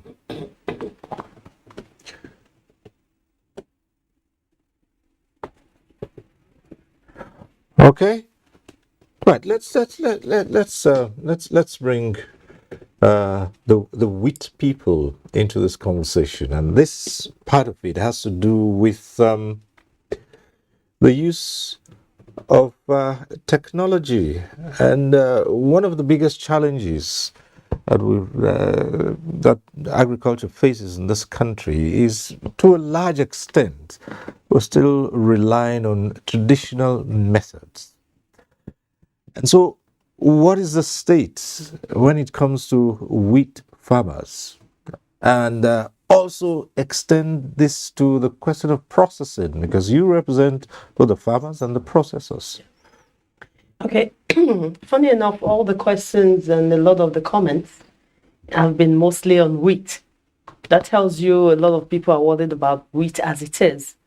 And because of that, we have a lot of new farmers, like we said, that are now living the subsistence form of farming with just hoes and cutlasses. Like most times, like our association, excuse me, we have a lot of tractors. We have combined harvesters, we have harvesters, we have cutters, and all these are technologies that are deployed to our farms. So you don't need to, excuse me, you don't need to actually go out and use your hoe and couples. So we use the modern equipment of farming nowadays. And you have to remember that Ancor Borrowers Program is usually for 1 hectare, 2 hectares, not large form of farming. If you're doing 5 hectares, 10 hectares, you go to the central, the CA corporate. There's one other program like that on that central bank, where you go to the bank and put your equity down and your collateral down. But for the smaller subsistence farming, right now what we did was to stagger the farm preparation, land preparation for farming with our tractors. So we have a lot of implements. How easily accessible are these implements, these modern technology? Oh, they're quite accessible. You know, you have to remember that it's a cooperative. In each cluster, we have like 20, 30 clusters per unit. Like in Bauchi now, in the University of Bauchi there, federal technology there, we have a cluster of like 28 in one group, farming on a particular farmland, another small cluster, 12, 13. So the clusters request those tractors, those machineries as a group. And you then have a day, 2 days, 3 days to go do the farm preparation for them. Then move to the next stage. So it's a rolling preparation thing. Like the only thing that we're having as a challenge is, okay, land preparation is down. Right. Where are the seeds? Where are the implements? And that's key, because without land preparation, I mean, you can have all the equipment in the world and you're not starting. You're not starting. Then you find that farmers will now... You have to also remember that these are farmers that 250,000, 100,000 naira, it's a lot of money to invest in a single hectare and not have to farm it and leave it fallow. That money for that single hectare, the profit of it is planned against the next farming season. So a farmer cannot afford to leave his land unplanted for too long. He has to pay school fees. He has a living to live off that land. So you find that if you leave it for too long, he says, you know what? CBN, hold this. Mr. President, hold your input. Let me go plant something else that I can use to take care of my family. So there's a time limit. Especially when it comes to wheat. There's a time limit for this. It's better the government comes out and say, you know what? Wheat, we're not funding you. We're not going to give you implement or whatever for this season. You go ahead and do whatever else you want to do with your land. Then having them keep the land, wait, and then farming season ends, they have lost like a quarter that they will need that funding or the money to make a living. For someone like you, Mr. Stover, 250,000 is nothing. Really? Oh, amen. To people like our farmers, it's a lot of money. You know what I'm talking about. You'd be surprised. that is way beyond me. All right. But President Maize Association, give us your experience in this matter. Actually, the issue of combining the two issues, the issues of the Ancor Borrower Program and the issue of the Federal Ministry of Agriculture, it is two different things. Because I want people to understand the concept of the Ancor Borrower Program. Though Alaisho has already explained in details. Okay. President Maize Association, can I just ask you to hold on a bit? We'll return to you in just a moment. Let's get this call through. I guess this call has been waiting on the line for quite a while. Wujat from Jos. We'll return to you once he's done with this question. Wujat from Jos, go ahead. Yeah, good evening. Good evening. Yeah. Please, my position is this. I really commend the federal government for all their interventions in agriculture. But where I'm a bit confused is how foreign rice will be more expensive than what we are producing. I should believe that any intervention aimed at helping the farmers to be helping farmers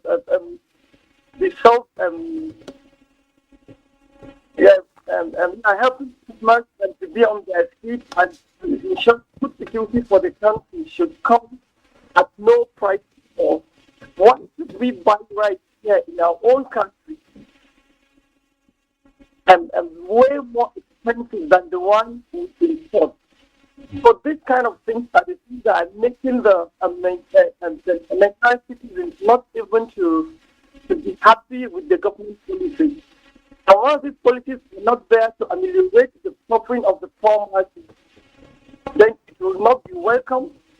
And people will not even want to start. Why people are even thinking that the CBN is doing nothing but wasting taxpayers' money with all these Ancor Borrowers programs.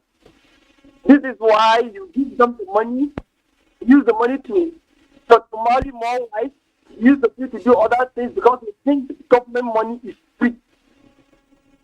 The bag of rice is now 20 to 40,000 naira. Why is it so if we are the ones going here in Nigeria? Thank you very much. Right. Thank you, Wujat. So let's return to the president of the Maize Association of Nigeria. Right. I want people to understand the concept of the Ancor Borrower Program generally, because many people misunderstand or misinterpret the word borrower, which means it is a loan that is being given to the farmers. But CBN is not giving a loan directly, either to the farmers or to the association. You must come through the commercial banks. As how Alaji Show said, that money is being domiciled in the commercial banks, and you must fulfill all the requirements before getting that loan to the farmers. So therefore, farmers are getting this loan directly from the association, because a bank cannot give individual farmers loan without any collateral. Even we are the leaders of the commodity association, we have to sign a personal guarantee, to personalize guarantee to the farmers for them to produce food in the country. So therefore you can see that it is something that it cannot go directly. And the issue of Ancor Borrowers in general, as how other callers, Shitu and Umar said earlier, it is something that physically it has yielded a very good result. There's no doubt about it. But in most cases, you can see that some people who does not belong to this Ancor Borrower or to the part of it are criticizing the program. Why? Because they are not part of it, or they didn't benefit from the Ancor Borrower program.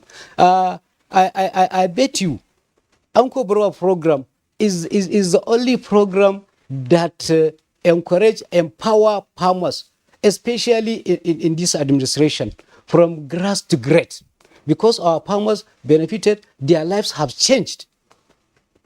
Holistically, their life has changed. So therefore, anybody who is criticizing the Ancor Borrower program, he is an enemy of this government. Why? Because they have succeeded. There is no doubt about it. Because the most important thing, that is to provide food security. If all of us, we can recall, during this COVID-19 pandemic is a global issue, which each and every country closed their borders. There is no any exportation of food commodity to any country. But there was no any shortage of food security in Nigeria. Also, our border was closed. Our president said that we must produce what we eat. And that's what happened. If you look at the exportation of rice, maize, and other commodities like cotton, there was no more importation of these commodities, but we have produced more than enough. So it is something that is very clear.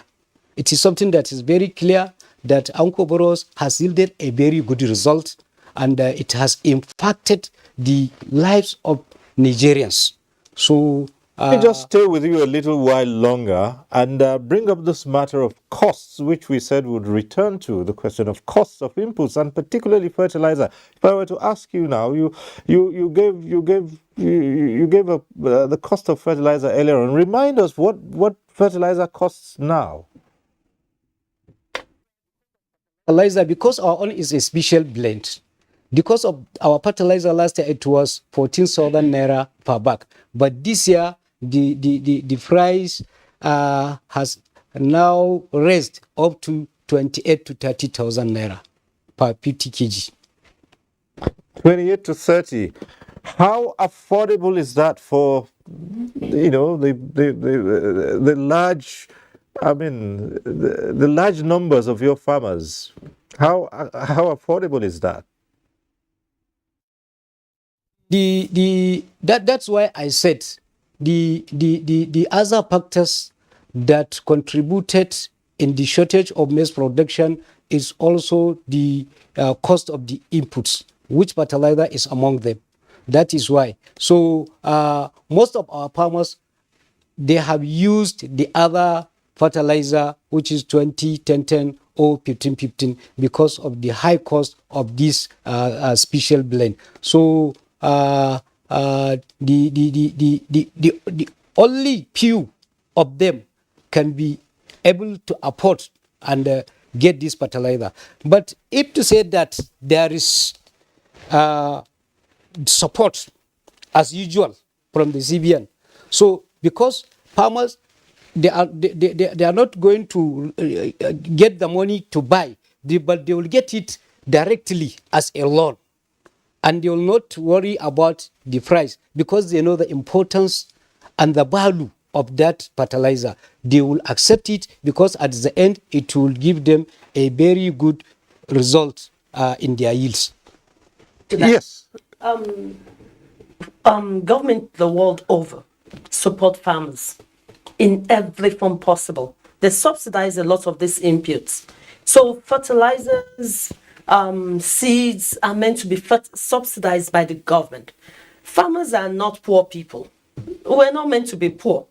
But circumstances happen to everyone. So we would expect, we would hope, we're pleading that the federal government will come to our aid, especially after this flood, to actually subsidize. And let's continue the program the way it should be, and let's move forward.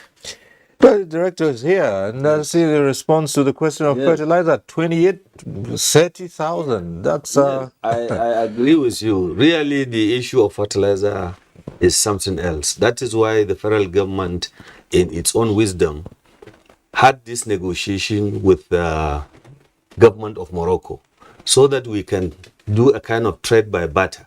They give us some of the raw materials for blending the fertilizer, and that is why government also in its own wisdom allow blending plants to be in most of the states. We have about 26 states that have their own blending plants that will support blending fertilizer that is appropriate for their soil type in that state, and at the same time it is going to be cheaper. But I don't want to say Nigerian factor. It is becoming very difficult for you to even see the fertilizer again.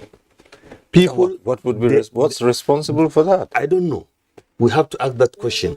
It is not enough. That is why the cost is very high. It's just a law of demand and supply.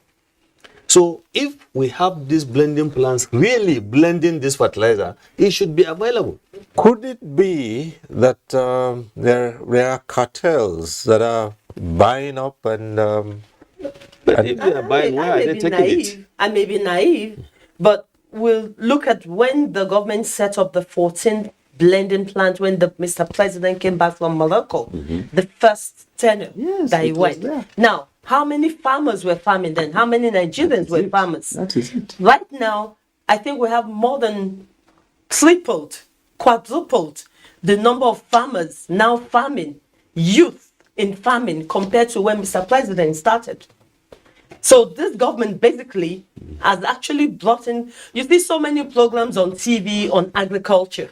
Before, you don't see a lot of those agricultural programs. People say farmers, they just throw you off like that.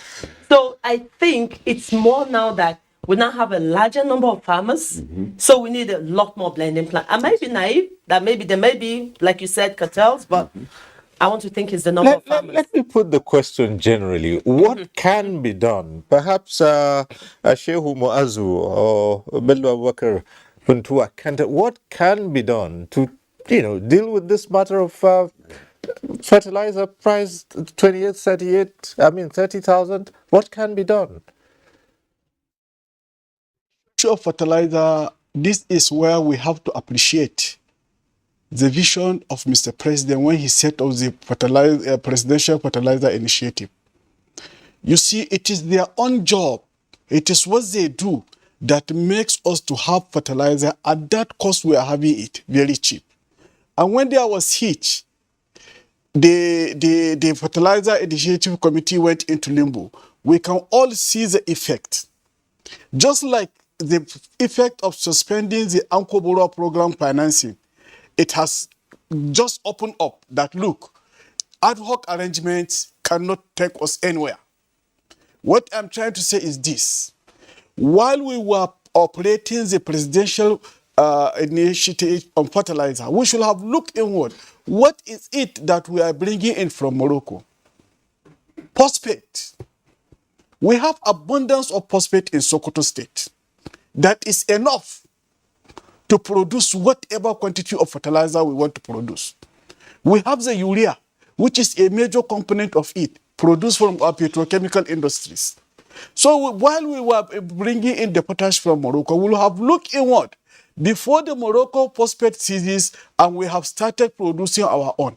So that the Presidential Fertilizer Initiative will have transformed into a very big and viable industry, such that with local sourcing of the phosphate, the fertilizer price will be very cheap. So this is it. The best way is, let us look inwards. It is always the issue of looking inwards. depending on importation will not take this country anywhere. We are a country of 220 million Nigerians. With this size, with this market, and we are importing fertilizer, it's not possible. Or we are importing raw materials from Morocco. It was a good thing to import initially, but it should be scaled down, and then we upscale our local production of phosphate. And this will see us through. Perhaps the president of the Maize Association would have an input on that. Issue is that we want to advise the government to restructure the policy on this fertilizer, or the issue of fertilizer initiative program on by the president. Once that would be restructured so that it can go along with the line of the needs of the farmers. And also there is a need to have a stakeholders meeting between the manufacturers, the policy makers, the farmers, so that it is there that everything can be deliberated. What are the challenges? What are the problems? How are we going to solve these problems? How are we going to face the challenges? What is the way forward? That is it. All right. Well, we're getting to that point of the program where we begin to wind down. So I must return to you, Engineer Abdullahi Abubakar. Yeah. Nigerians are concerned, and so many have talked about the prospect of food shortages in the coming year, and with the rising cost of everything, virtually everything, so many Nigerians are worried that many might not be able to afford food come next year. But quite recently, the Minister of Agriculture and Rural Development was reported to have said in public that there should be no concerns about food shortages, trying to reassure the Nigerian public that things have been put in place. But we're seeing so many challenges here, especially some that have been raised on this program tonight. Yeah. Can the Federal Ministry of Agriculture still stick out its neck and say there won't be food shortages next year? Actually, I'm very optimistic there won't be food shortages, because the population of farmers in this country is increasing day by day. Fortunately, we have 97 million hectares of land that is arable in this country. So the issue of where to cultivate what is not the issue. We are very happy that people are really interested in agriculture and people are going into agriculture. The Minister of Agriculture, in its own wisdom, is trying to support all those that want to be in agriculture. At least some of these inputs we give them free, like the seeds and some of the equipments during rollout we give them on gratia. So it is going to be successful. At least people that are interested in agriculture will definitely do agriculture. We know there are some that are just by way of mouth, they want to be in agriculture, but really they are not practicing it. But those that are practicing, day by day, they are getting interested and they are getting bumper harvest for their farm, from their farms. And I think it is also encouraging that the Minister of Agriculture is seeing the light at the end of the tunnel, because when you look at the production statistics, it's increasing day by day.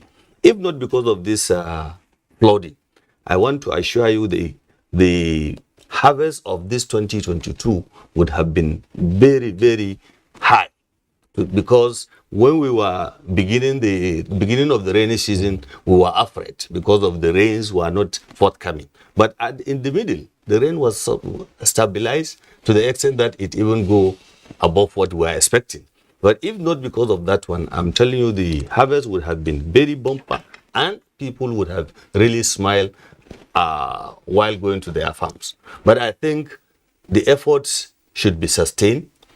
The government should also support the farmers and I'm sure it is going to be good for us. Well, it is on that note we must leave this conversation. I always say that no one program can take care of all the issues. The biggest one takeaway here is that we're not likely to be hungry next year, are we? Okay, I like my food. Thank you. So I'd like to thank you, Engineer Abdullahi Garba Abubakar, Director, Federal Department of Agriculture, Federal Ministry of Agriculture and Rural Development. Thanks for being here tonight. Thank you, Cyril. Thank you very much. And our big thanks to Princess Shola Amushitan, President, National Wheat Farmers, Processors and Marketers Association of Nigeria. That's a big combo there. The only female. All right. So, okay. Yeah, you do it better than the men. Thank you very much. All right. Okay.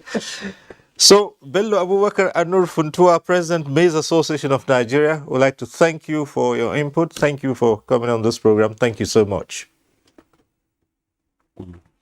And Shehu Muazu, Financial Secretary, Rice Farmers Association of Nigeria, we also thank you for sharing your thoughts with us. We like to see more of those pyramids, and hopefully these issues will be resolved. Thank you for coming. All right. And so thank you too for being part of this program, for those who called in, and for you who've been part of it, we thank you. Next week we'll be back with NTA Tuesday Live. I'm Cyril Stover. Continue to stay safe.